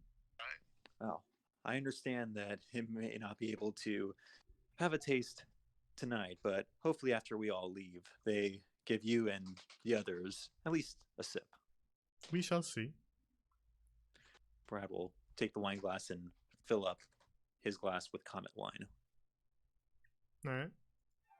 Now, this is actually the first time I've been invited to the manor, so I'm not aware of any areas that are off limits to guests. I don't want to be barging in and ruin any chance of coming back here again. Of course, sir.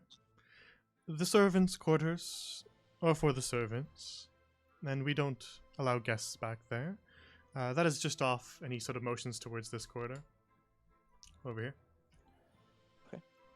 There's a door off in that room that leads to the servants' quarters, and we would appreciate if you did not intrude, as they are, well, we are very busy. And the stairs just off to your left, he points. They lead upstairs, and upstairs is off limits for servants and guests. I see. But everywhere else, I am free to roam and mingle. Yes, of course. There is the lounge behind us. He turns to point. And from there you can get to the courtyard as well, which is for guests to spend some time getting some fresh air should they need to. Wow. And in the hall I pointed to before, should you find yourself a tad peckish, you can visit the dining hall and grab something to eat. I feel that I will need to visit that after a few sips or glasses of this. I appreciate the help very much. What is your name, sir? My name is Montgomery, and should you need anything, Mon- simply ask. I am here to provide. Of course, Montgomery. Thank you so much. Please, enjoy your time at the ball. I shall. He gives you a small bow. I will take the wine glass and since there isn't a polite way to get around just yet, he's gonna stay here off to the side of the table and wait. Okay. So the wine that you've grabbed from the table here, it's a deep red, but as you kind of look at it, you can see that there's just the slightest hint of sparkles, like stars, within the glass, within the wine itself. Proud will take a sip.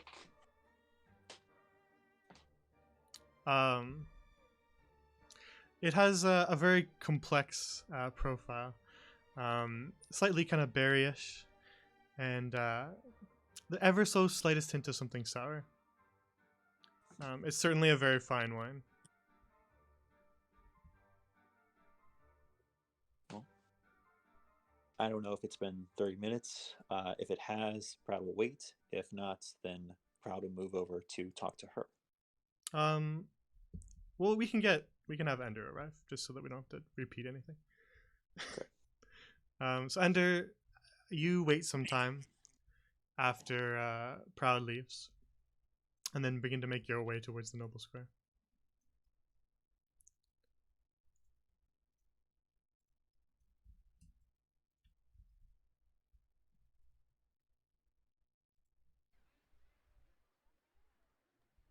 Hello.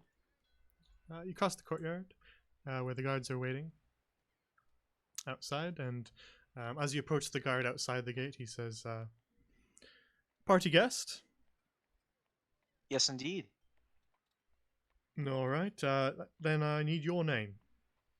Sano. Lavender Sano. All right. One moment. You see him flip, and then he turns the book around and hands you a quill. All right, you're in here. Sign your name. Sign my name. Please enjoy your time at the ball, sir. I will indeed. And then the two guards open the gate for you.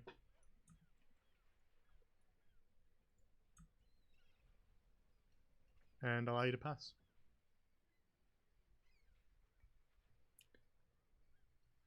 And as you head up the stairs, you hear the guards behind you, the one that you talked to outside the gate, follows you through the gate too. And he says, "All right, boys, that's everybody. Time to lock her up. And then you head inside.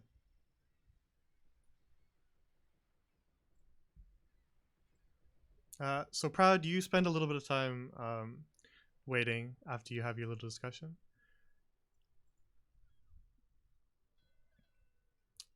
And before too long, through the ornate doors, you see the masked figure that you recognize to be Ender step through.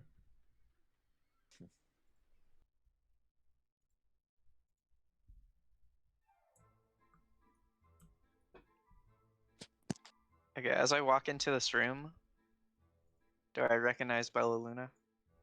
Or is she have her mask on and I can't recognize her? You recognize the blonde hair, but she is wearing a mask. Okay. The blonde hair I does will- feel very familiar to you. You get sort of a bad feeling about it. Okay. If no one grabs my immediate attention, I will avoid her by walking in this direction. Alright, one sec.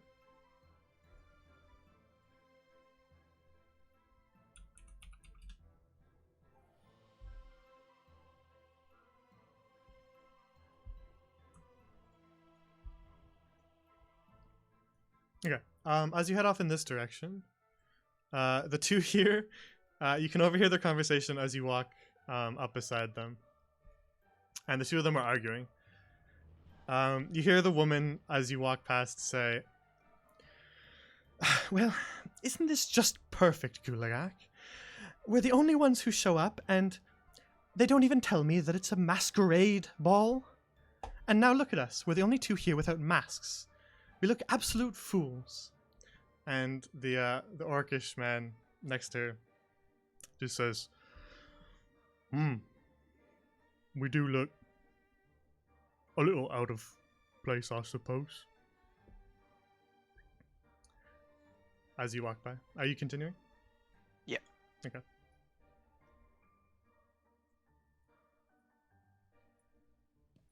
Proud seeing Ender go that way is going to decide, well, I guess I'll tackle this end. But seeing that this woman, who is not met yet, is alone, he will walk over to her.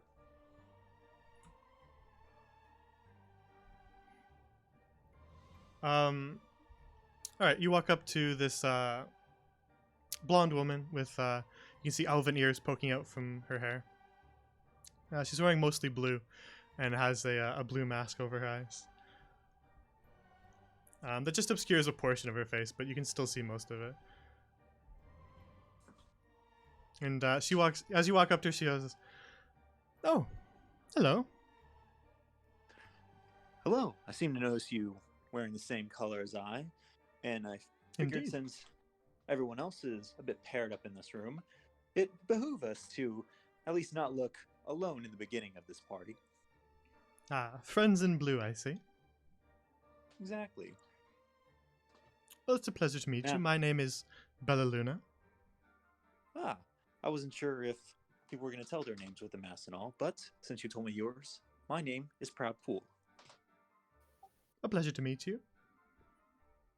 Most Pleasure to people meet tell their names at the ball. After all, never can be too sure if they're making it up. This is true. This is true. Although, I can't imagine there's a reason for anyone to be duplicitous here. Everyone's here for a good time, right? Of course. And it is a good time. Oh, you've been here before to one of these? I have in the past. I see. This is my first time at this manor or this ball. Any pointers or things I should be on the lookout for? Well, stay to the restricted areas. I don't think the guards appreciate that too much.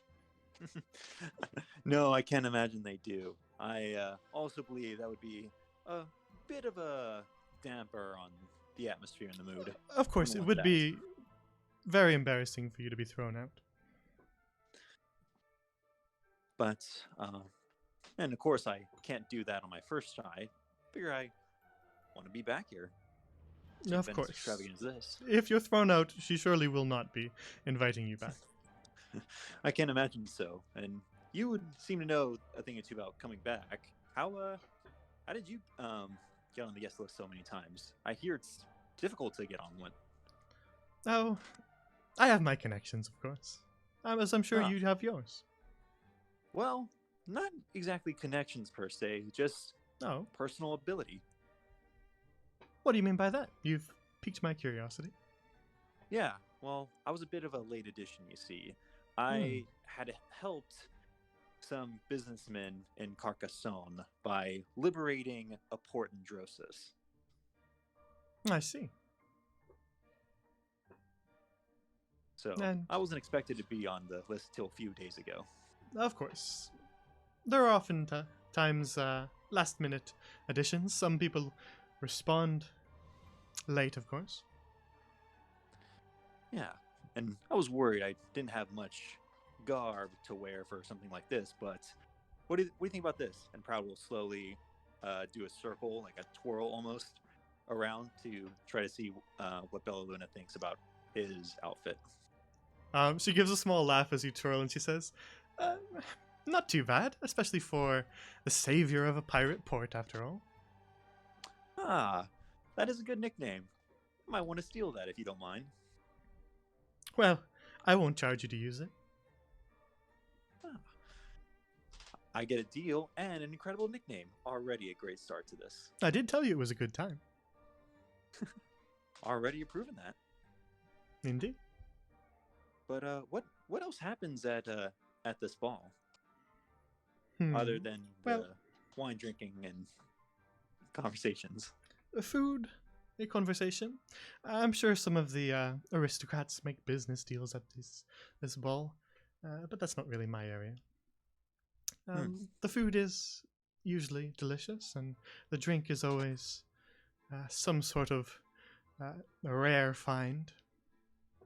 And of course, there's Venetia's little game she plays. Oh, the little game she likes to play? Yes, of course. You don't know about her game? Is no. Is this also meant to be a secret?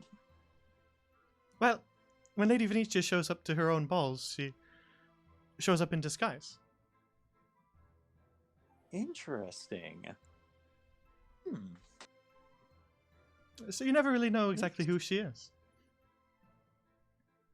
But does she reveal who she is at the end of it, or are we all left to wonder who could it have been? Well, that's usually part of the game. She doesn't do a reveal at the end. She simply lets people wonder. In fact, I So- could be Venetia right now. For I all was you about know. to say, someone who's not an aristocrat but has connections, You could be gives Venetia. out the first name immediately behind a mask.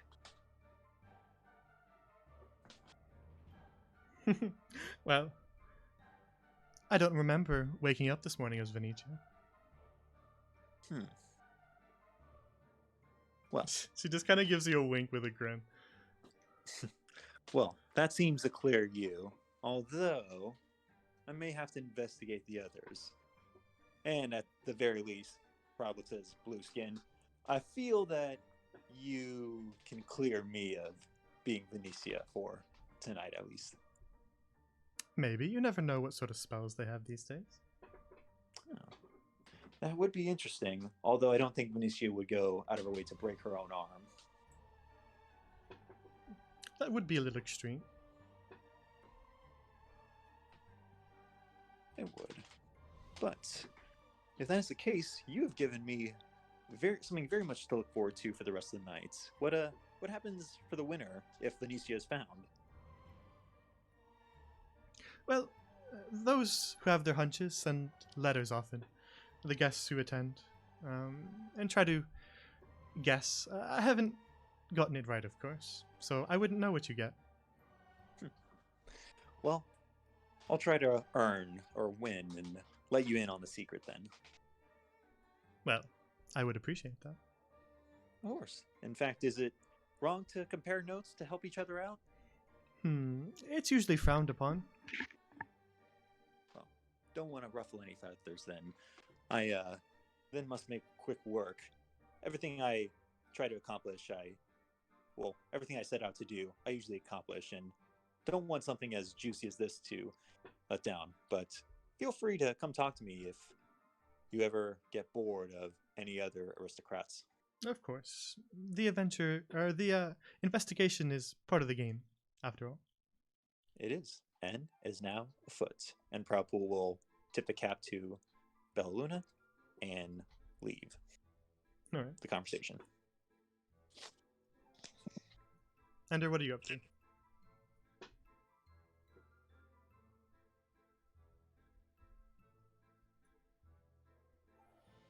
Hello? Ender? Oh, hang on. Oh, okay. We'll go to Fox then. And we'll go back here.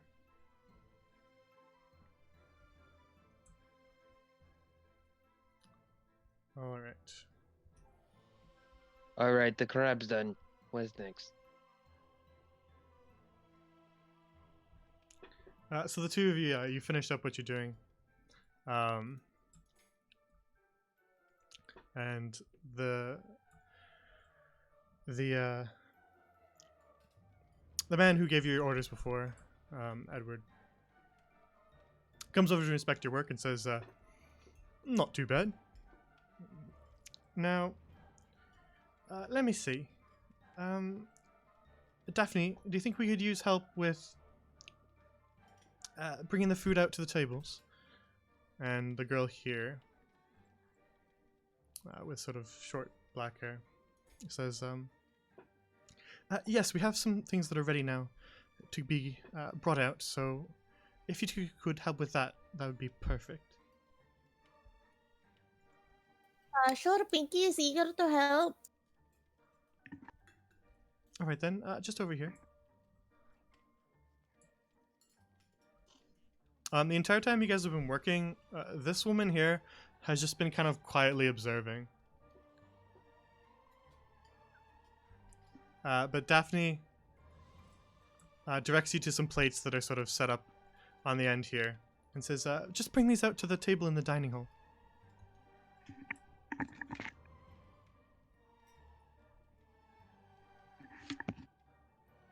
Okay, great. Dad, are you coming? Yes, I have my plate. Where's yours? What are you talking about? I'm holding it. Right, I never saw you move. My bad. Lead the way. So you make your way up some wooden steps out of the Okay. kind of stone-walled kitchen that you're in. Is it this way? It's this way, right? Yeah. And at the top of the stairs, you find yourself now in a wooden hallway, and before you, Perry, is a set of wooden doors.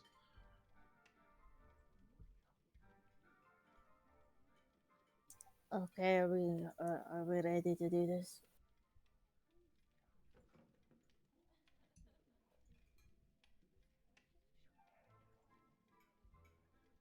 Alright. So you make your way through the doors and find yourself in a rather busy but ornately decorated dining hall.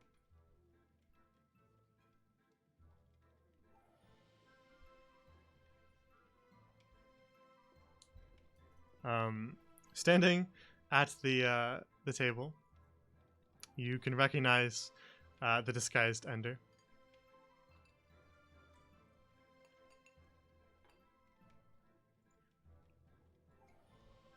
And then quite a few guests who are all kind of wearing these intricate masks over their faces.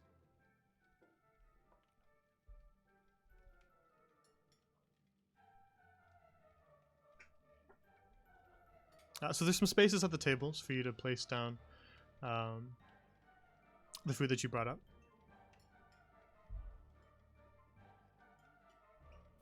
Patty places the food over here. All right.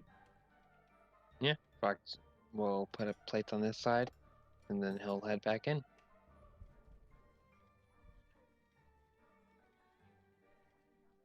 You place your plates and then make your way back down to the servant quarters.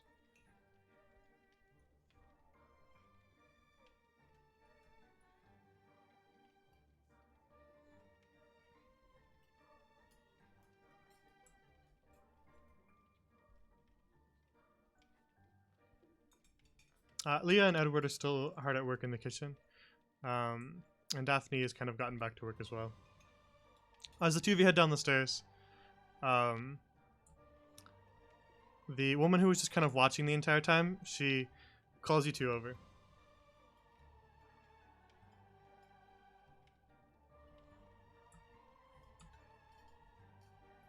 She says, you two, over here for a moment. She says, we haven't met yet. My name is Lucilla. What are yours? My name is Pinky. My name is Ted. Nice to meet you. I believe our waitstaff down here in the kitchens have everything covered for the time being. I'd like you two to head upstairs and maybe go around and ask the guests if there's anything that they need in particular, as we're always trying to accommodate even the smallest requests from the guests. Okay, that sounds great. I will go ahead and do that, ma'am. And if they have a request, no matter how ridiculous, please bring it back to me and we'll see if we can fulfill it. Okay, I got it, ma'am. Alright.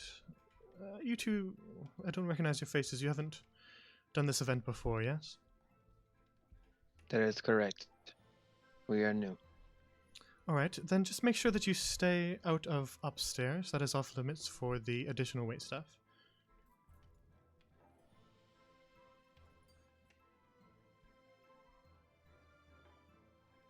Okay, thank you. Very good. Come back to me if you have anything.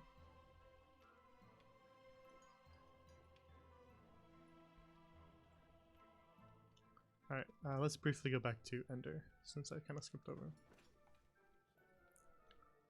So Ender, you make your way off into the dining hall. And what do you do? Okay. I walk next to this person, and I grab some type of snacker, finger food. I don't know what they have on the table necessarily. On the table, And- there's several small plates, very fine ceramics, and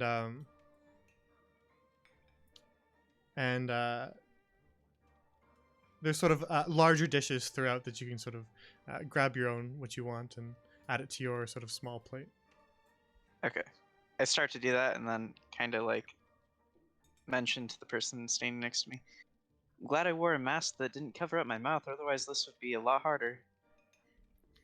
You hear her give sort of a small chuckle, and she says, indeed. Is this your So, first time at one of these events? Yeah, it actually is. I'm not from around here, I guess. Had to travel quite a ways. Really? Yeah, from Arkany, actually. Arkwane. Ah, well, it's a pleasure to meet you. What did you Yes, say your name's name? Lavender. Well, it's nice to meet you, Lavender. And what is yours?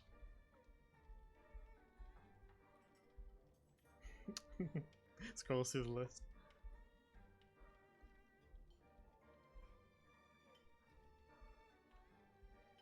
Where'd you go? There you are. My name is... I'm Phyllis Amari, and it's actually funny that you say that you're from Lyrethia, as I am as well. I'm from Shamport, though. Ah, really? Indeed. A diplomat from Shamport. Well, it's a pleasure to meet you. Pleasure to meet you as well. What brings someone from such a small town to upscale event like this? Well, you know, my family just recently came into nobility in that area and was granted invitation to this party, so They sent me as the representative, I guess you could say. Ah, I see. New rich. Yes. Of course. You know, business flourishing and all that. Indeed. This is a place where you'll find quite a few other wealthy businessmen. A great place to make connections on. It is indeed. Many people attend this event purely for those reasons. Are you one of those people? Well, my family has ties to Luchens that go back quite a ways, so I'm usually the representative. But before me, my mother would attend. Well, you must enjoyed your time here if you're willing to come back. Of course, the party is always very splendid. Anyone that I should be either looking out for to communicate with or to avoid? Avoid? I don't know why you'd want to avoid anyone. Well, I don't know. Certain people can be rubbed the wrong way. I suppose, but this is a very upscale event. I assure you, there's no one of any sort of dastardly temperament here. Good to know. As far as who you might want to meet, I have heard that Gustav Galway is attending the event tonight. Quite a wealthy businessman himself, from Althea. Okay, I'll have to keep my eyes and ears out for him. Indeed, that's quite a connection to make. I also was enjoying Marcia Lamatia, the harpist. Of course, isn't her playing just to die for? Yes, it's very fantastic. Sets the atmosphere. It does, very well. I shall have to, when she's taking a break, I shall have to pay her a bit of a visit and thank her for her beautiful playing. Yes, of course. Now then, I really should be mingling with the others. Yeah, I'll have to do so myself. Pleasure to meet you. I hope you enjoy the ball. You as well.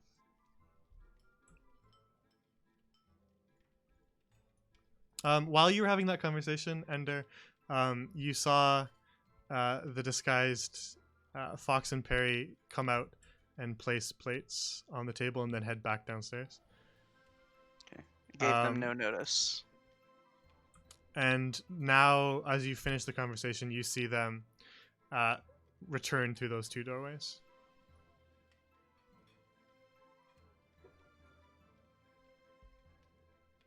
Okay.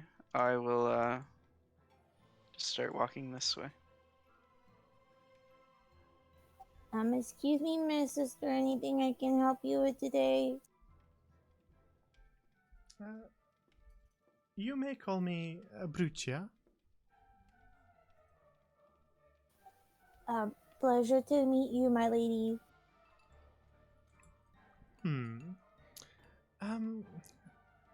Well, I'm not too fond of wine myself. Is there any water around here? Yes, I can go fetch some for you. 1 minute.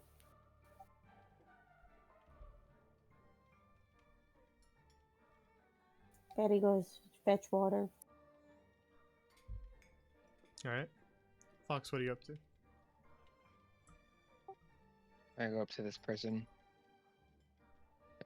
Hello, I hope everything is to your liking. Is there anything that I can do to make it better? No, the food is absolutely delicious tonight. I think I'll be alright for the time being. I'll find one of the servants if I change my mind, but for the time being I should be okay. Splendid. I hope you enjoy. She gives you a nod as you walk away. Perry, it's relatively easy to just go grab some water, so after a short amount of time, you return.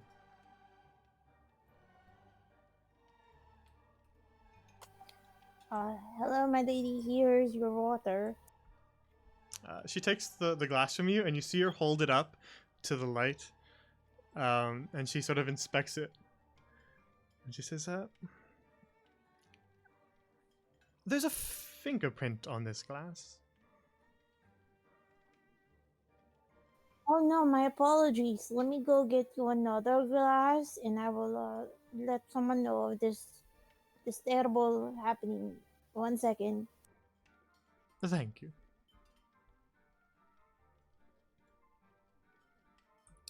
Ender, the person that you approach is wearing all black, including their mask, which is fashioned in sort of a demonic appearance almost, with large kind of fangs at the front. And from behind the mask, you can see a sort of almost a mane of bright white hair. Interesting attire you're wearing. I suppose. And you are? Name's Lavender. Well, they call me Ilione.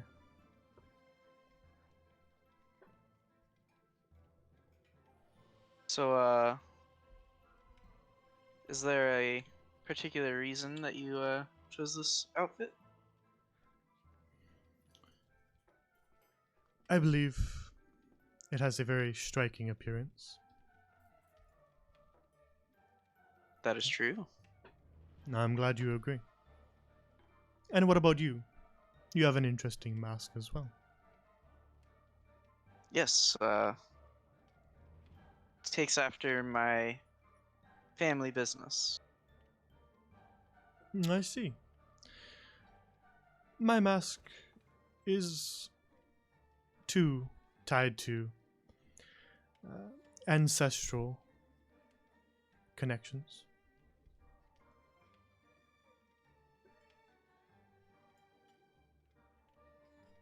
So, is there anything that you've seen particularly interesting so far at the party? I arrived a little late, so I didn't know if I missed anything. Interesting. Well, there's the two in the entrance hall who've been arguing non-stop since I've got here. Yes, I did see them bickering. Seems they didn't receive the memo about the masks. Quite the eyesore. Well, you know, sometimes there's miscommunication. A little unfortunate on their end. Indeed. Quite a faux pas, I'm afraid. Well, if they do receive an invitation, which seems unlikely at this point for next year, maybe they'll make sure to receive all the details before arriving. They would do well to remember that, indeed. Well, it was a pleasure speaking to you. It was. It was nice to meet you as well.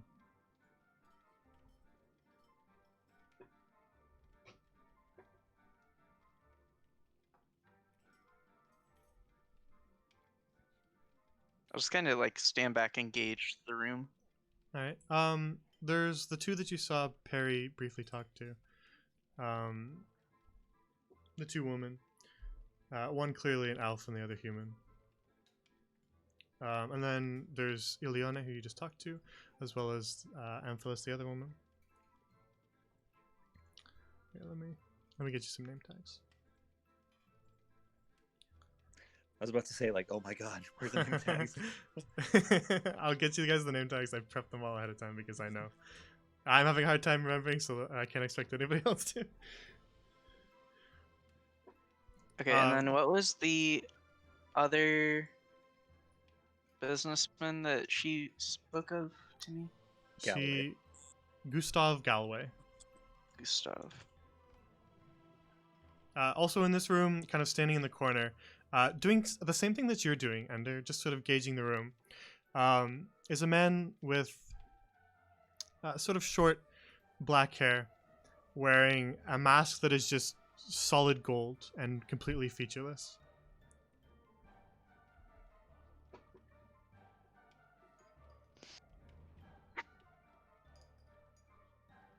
I'll just kind of eat my food that I've gathered on my plate and see what conversations seem to be happening, what people are.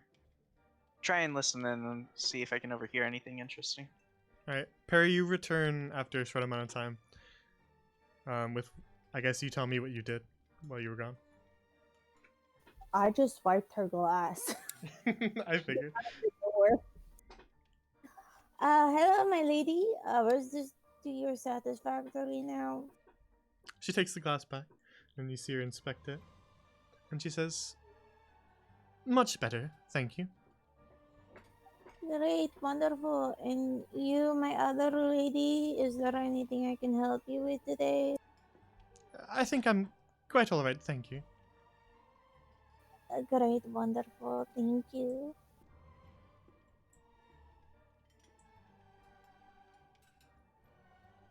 I want to go to Proud.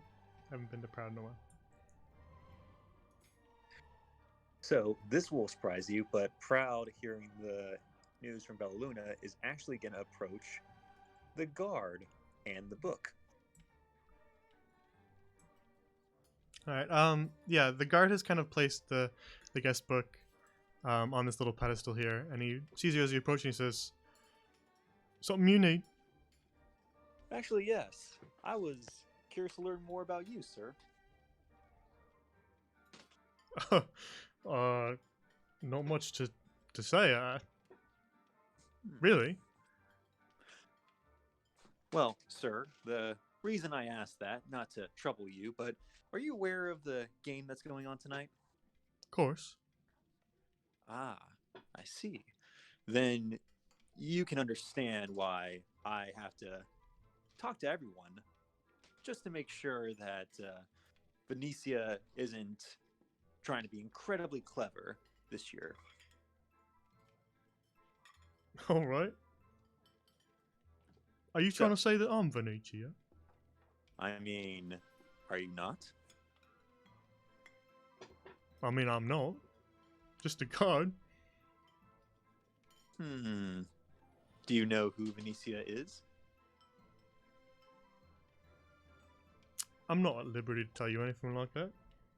Ah, well, it's all right. You don't have to tell me if who it is. That already confirms that you do know. However, if that is the case, then I don't wish to press you any further.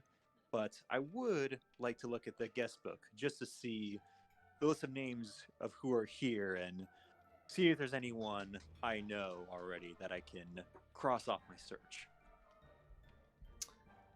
Is he gonna make me do it? Is he gonna make me list the entire cast? You can put it in a Discord.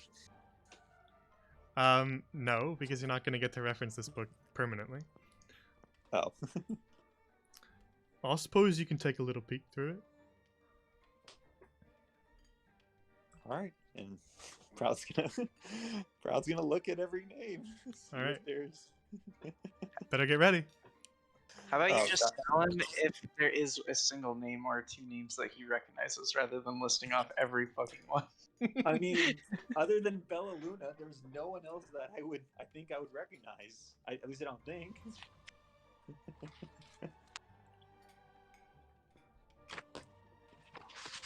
I mean, there's definitely one, maybe two other names on there you'd recognize.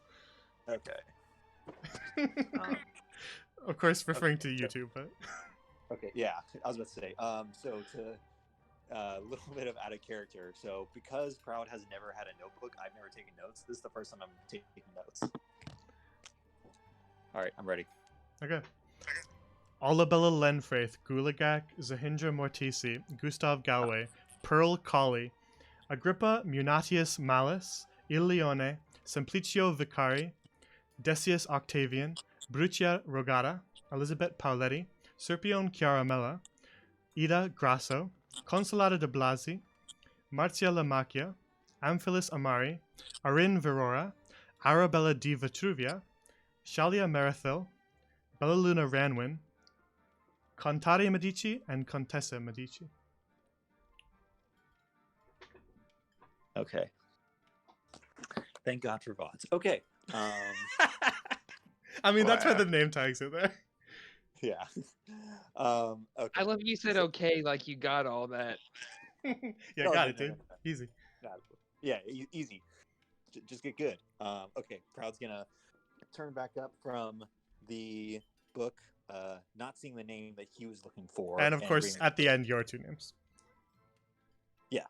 not seeing the name he was looking for, and breathing a sigh of relief.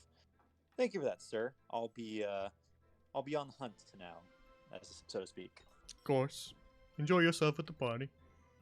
Well, I will. Thank you, and hope you enjoy yourself as well. And Proud's gonna walk over to these two.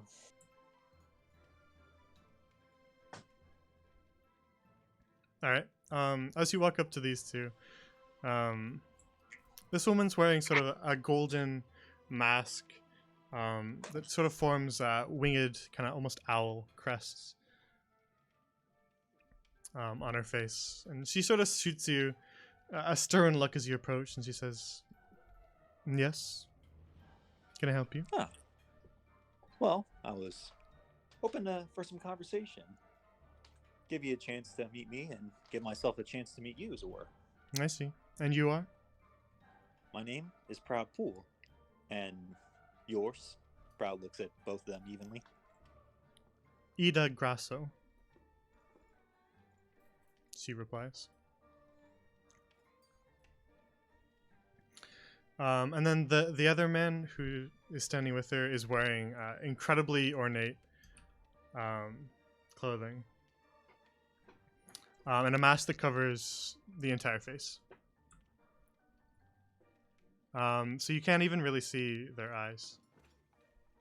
And they say, "I am Agrippa Munatius Malus."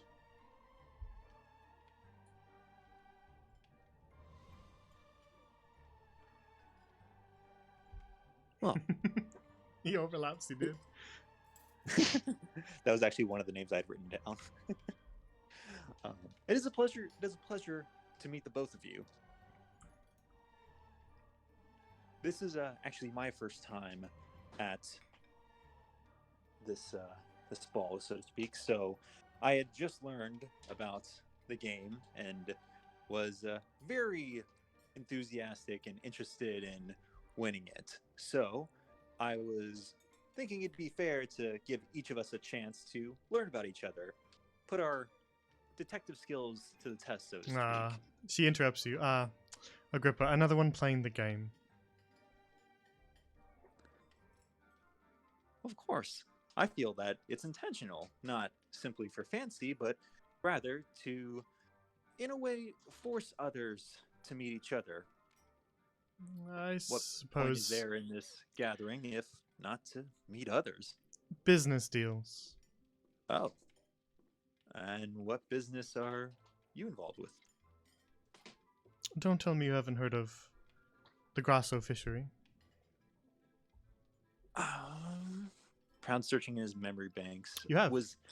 I have, yeah, I was about to say. Actually, yes. I have heard of the Grasso fishery. My husband owns Grasso fishery. Ah, I see. Well, congratulations on your success. Indeed. I had the pleasure of visiting the fishery the other day, and it was very fine establishment, very well run. Compliments to You mean Those the dock? organizing, of course. You mean the dockyards? I do mean the dockyards. I don't visit those much. The smell. I can understand it. Isn't the most pleasant in the world. Indeed. And you, sir, Agrippa, you said your name was? Yes. Do you also dabble in business?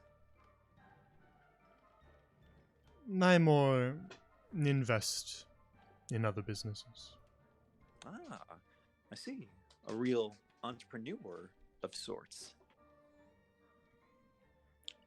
I suppose you could use that title. Oh. Well, if you don't mind me asking, how, if you were to give advice to someone wishing to learn to trade, what advice would you give? Or would you rather keep that close to the chest? I don't go around giving out trade secrets. I imagine someone who covered their entire body and face wouldn't be one to do so, especially if they weren't particularly interested in the game. Astute assessment. Of course, in my line of work, you have to be always a keen eye and an even steadier hand. And what line of work is that? More of fixing problems. It's not as specific as investing or fishery owning, but if there's a problem that needs to be fixed, I come to the aid of others. Sounds not very stable. I probably looks at his arm. I think I would agree with you on that assessment. Astute as well. I am usually right. I don't know how ingenious it would take to know that someone whose profession involved them breaking their arm is particularly stable. And whereabouts are you from? Well, I guess the place I've known the most would be Carcassonne or Averlin, I see. but I do a bit all over. It is cliche in someone in my line of work, but there isn't exactly a home to go to. The world's your oyster and all the other sayings you've been bored with countless times. A traveler. Indeed.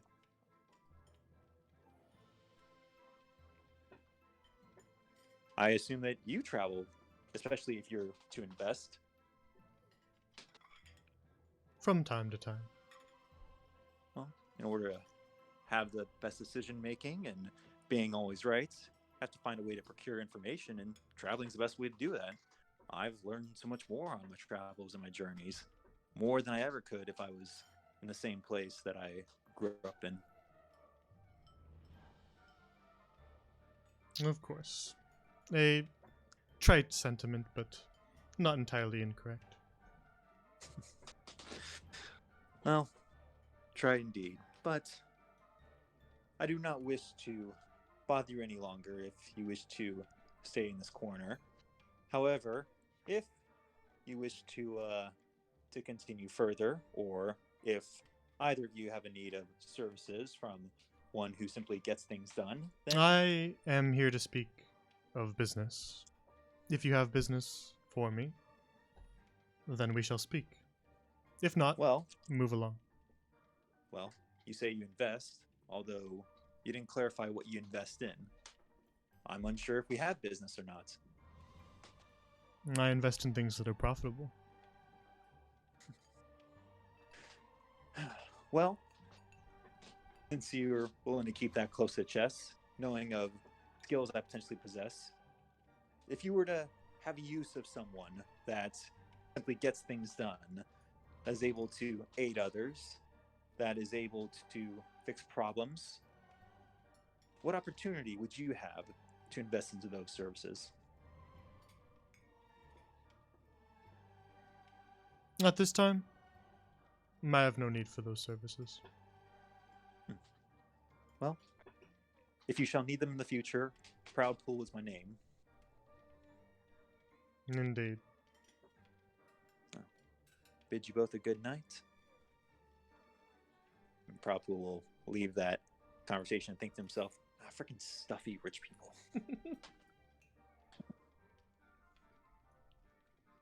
All right.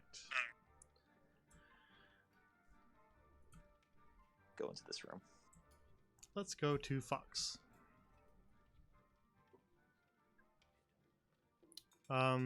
Fox, the woman that you approach, she's kind of standing by herself off to the side, next to one of these golden statues. You can see that her skin is tanned from under her mask, and she's wearing definitely different garb from the rest of the people here.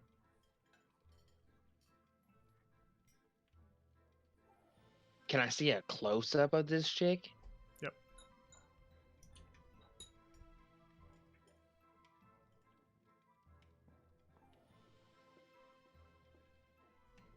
That's a sick outfit.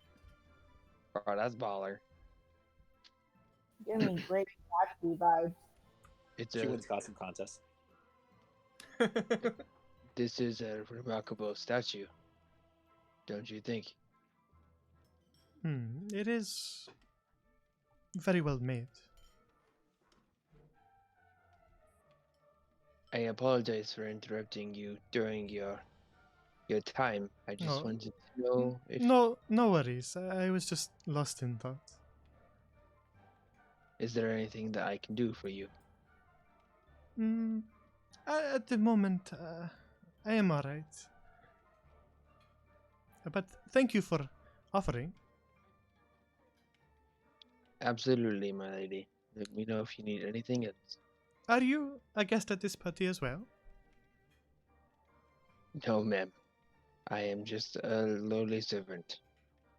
Oh, I don't think lowly, but now I understand your uniform better. I am sorry, I am not from around here, so I don't quite understand the customs. Where are you from? I am from Al Zahar. I am a diplomat. I don't imagine Fox would do anything about that. Not particularly, no. I see. I'm not familiar with where that is, but that's not surprising considering I'm from an island. Oh, really? Which island are you from? I am from Ikamura. Really? So far away? Yes, quite a distance. I imagine you as well. It is quite a distance, yes, although not quite as far as Ikamura. Al Zahar is the jewel of the desert from Zul'Garan to the southeast.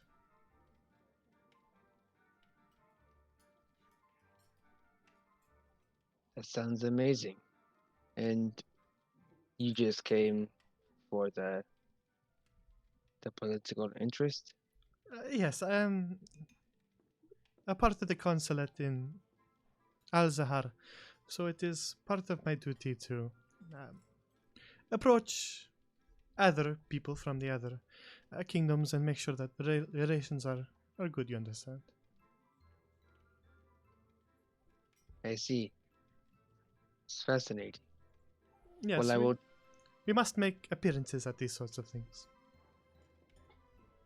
I see. You must be quite busy showing face.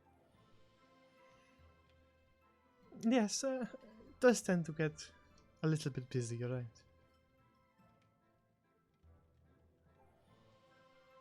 Well, I won't keep you. If you have any questions or a request, sorry, I will be around.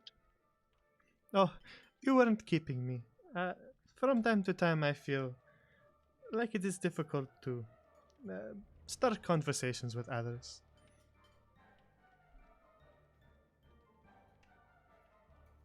Well, thank you for the conversation. Indeed, it was nice to meet you. I never got your name, though.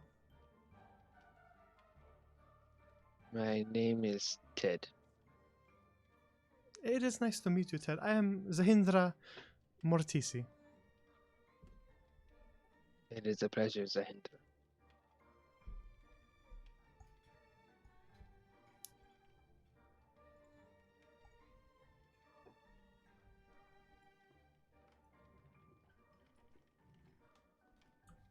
All right. Who have we talked to? Perry. Let's go to Perry.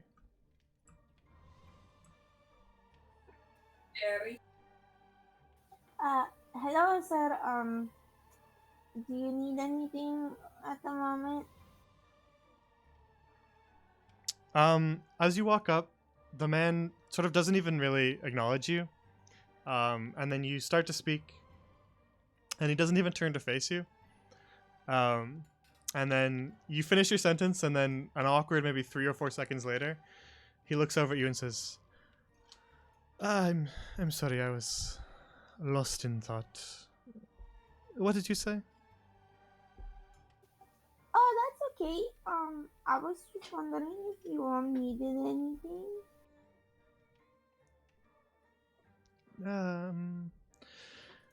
A lot of things, but I don't imagine that you're talking about that. No, but my orders were to make sure everyone was content and happy. So you needed someone to talk to. I guess I can do that for you too. I don't know if I needed someone to talk to, but what is your name? My name is Pinky. A pleasure, Pinky. I am Decius. Decius Octavian. Pleasure to meet you, Mr. Decius Octavian. The whole time you're talking to him, Perry, you have a very difficult time gauging exactly what he's thinking, as you have basically zero facial expression. It is just a almost a mirror. You feel like you're talking to yourself because it is just a sheet of shiny gold. Oh, I need to zoom in on that now.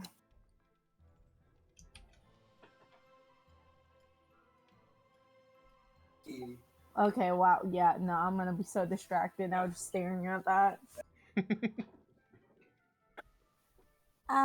Okay, well, if you don't need anything at the moment, I must go around and tend to the other guests. I can come back around. Of course. Okay, thank you. Pleasure to meet you. Indeed. Hello there. Is there anything I can do for you? I think I will be alright for the time being. Okay, great, wonderful. Thank you so much. Thank you, young lady, for offering. Oh, my pleasure. Hello. Excuse me, sir. Are you doing all right? One of the additional staff, are you? Yes, indeed. I'm here to tend to your request.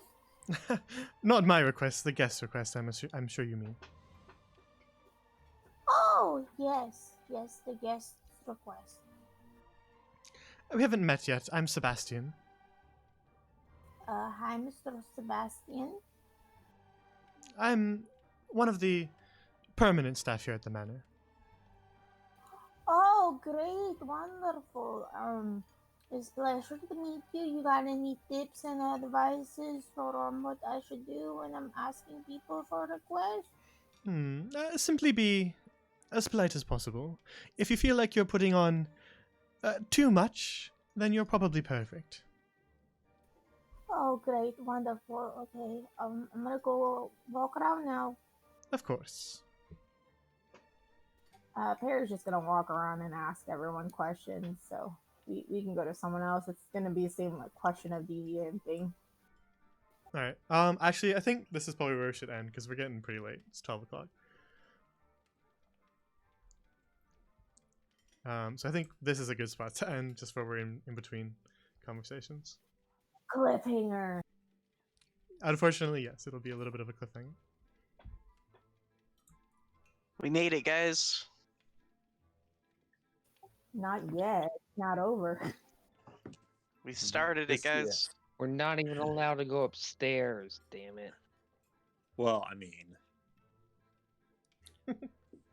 We've barely scratched the Come surface, on. guys. You guys haven't been allowed to do a lot of things. That hasn't stopped you. This is true. I mean, we literally just got done breaking into the upper part of a library.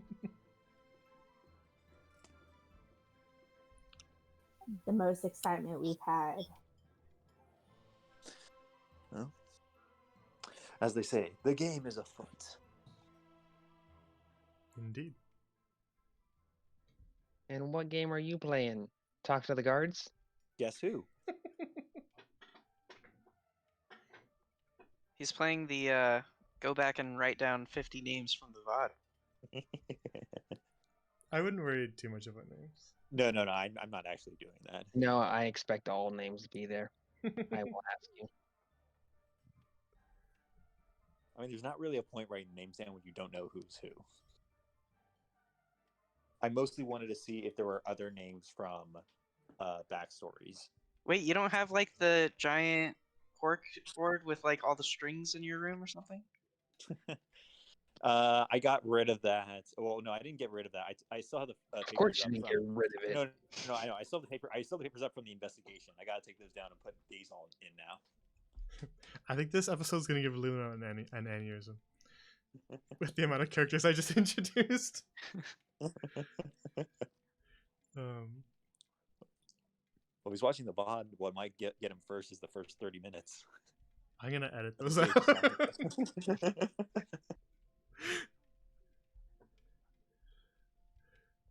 Man, so many of these characters have such cool masks. It's nuts.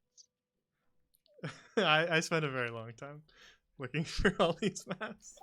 The guy that I talked to that had like the blank face, man, for a second I was getting like DJ vibes from him, you know, like DJ Marshmallow or whatever, but like with a blank face. He's got that what's that band with the two guys? Daft Punk. Yeah. I can see that. Isn't this blonde next to Montgomery that same chick that we met? Yep. Bella Luna. She's the same one that Perry and Ender met. Indeed. Who I believe claimed wasn't going to the ball. She just refused to say whether she was or wasn't. Yeah, she's the Ah. big I uppity. think, yeah, she just said I might.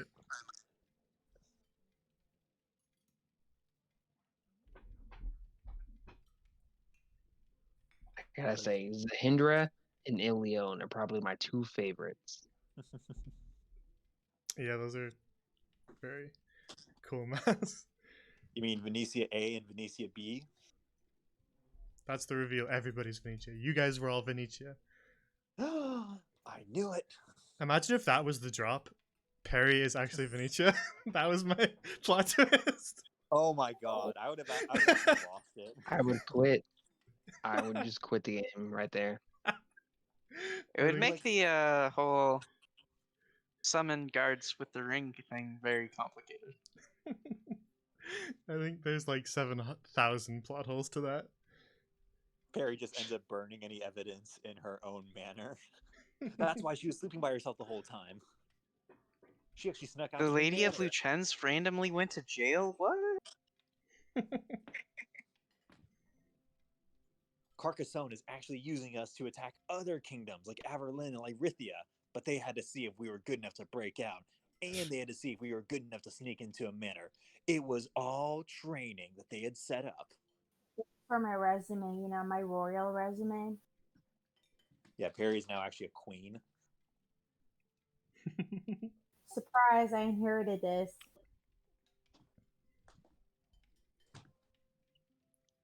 Also, I'm sure that nobody gets the reference of these two. Nope, not at all. Oh, which one? These two. Oh, why do I feel like I should? So, Alabella and Gulagak are two characters from my AI dungeon session that we did with Luna. So Gulagak is Luna's character, and Alabella was mine. But he's too handsome. Ouch. We're still streaming, you know. I know that's for Luno later. I love him. So yeah, definitely he's got to make sure he watches this one.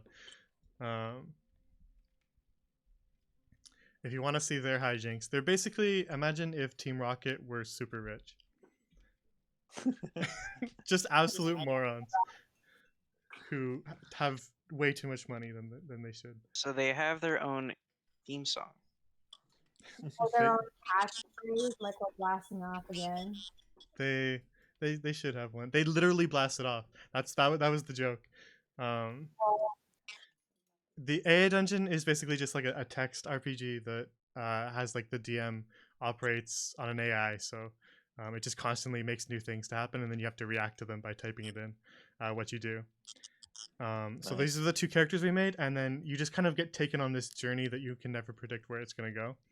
And Alabella and Gulagak went insane places. They tried to assassinate royalty, and then they got launched out of the castle by some sort of magical artifact. So they literally did blast off. I'm jealous of whichever one of us gets to talk to them. But if you want to see their insane, partially canon hijinks, you can watch that stream because it's on the YouTube channel.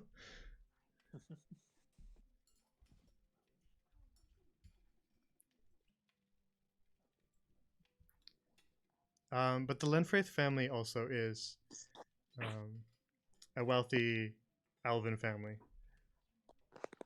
That other members of the Lenfraith family have appeared in other campaigns. Bella Luna's family? No, I told you her last name.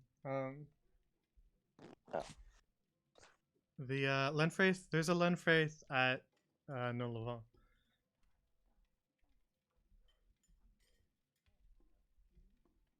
Yeah, isn't it the blonde guy with the owl? No, that's Godfrey. The Lenfraith at the school is Tenwinden, the kind of druid elf girl. She's a second year, so she's gone right now. But Gilly was trying to flirt with her.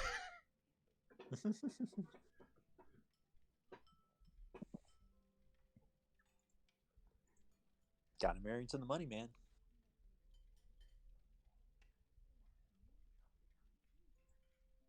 Exactly, yeah. If that was any character's backstory, this would be the perfect place for that. It really would be.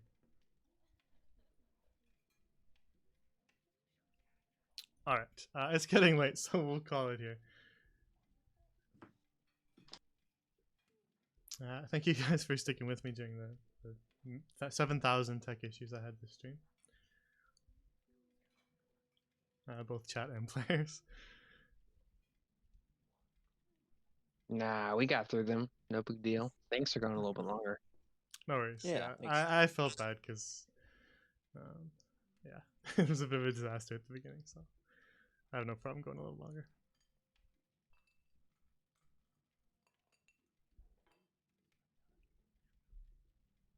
But yeah, now I'm looking forward to picking this back up again next week. Yeah, then we're gonna have 2 hours of character lore. Whew.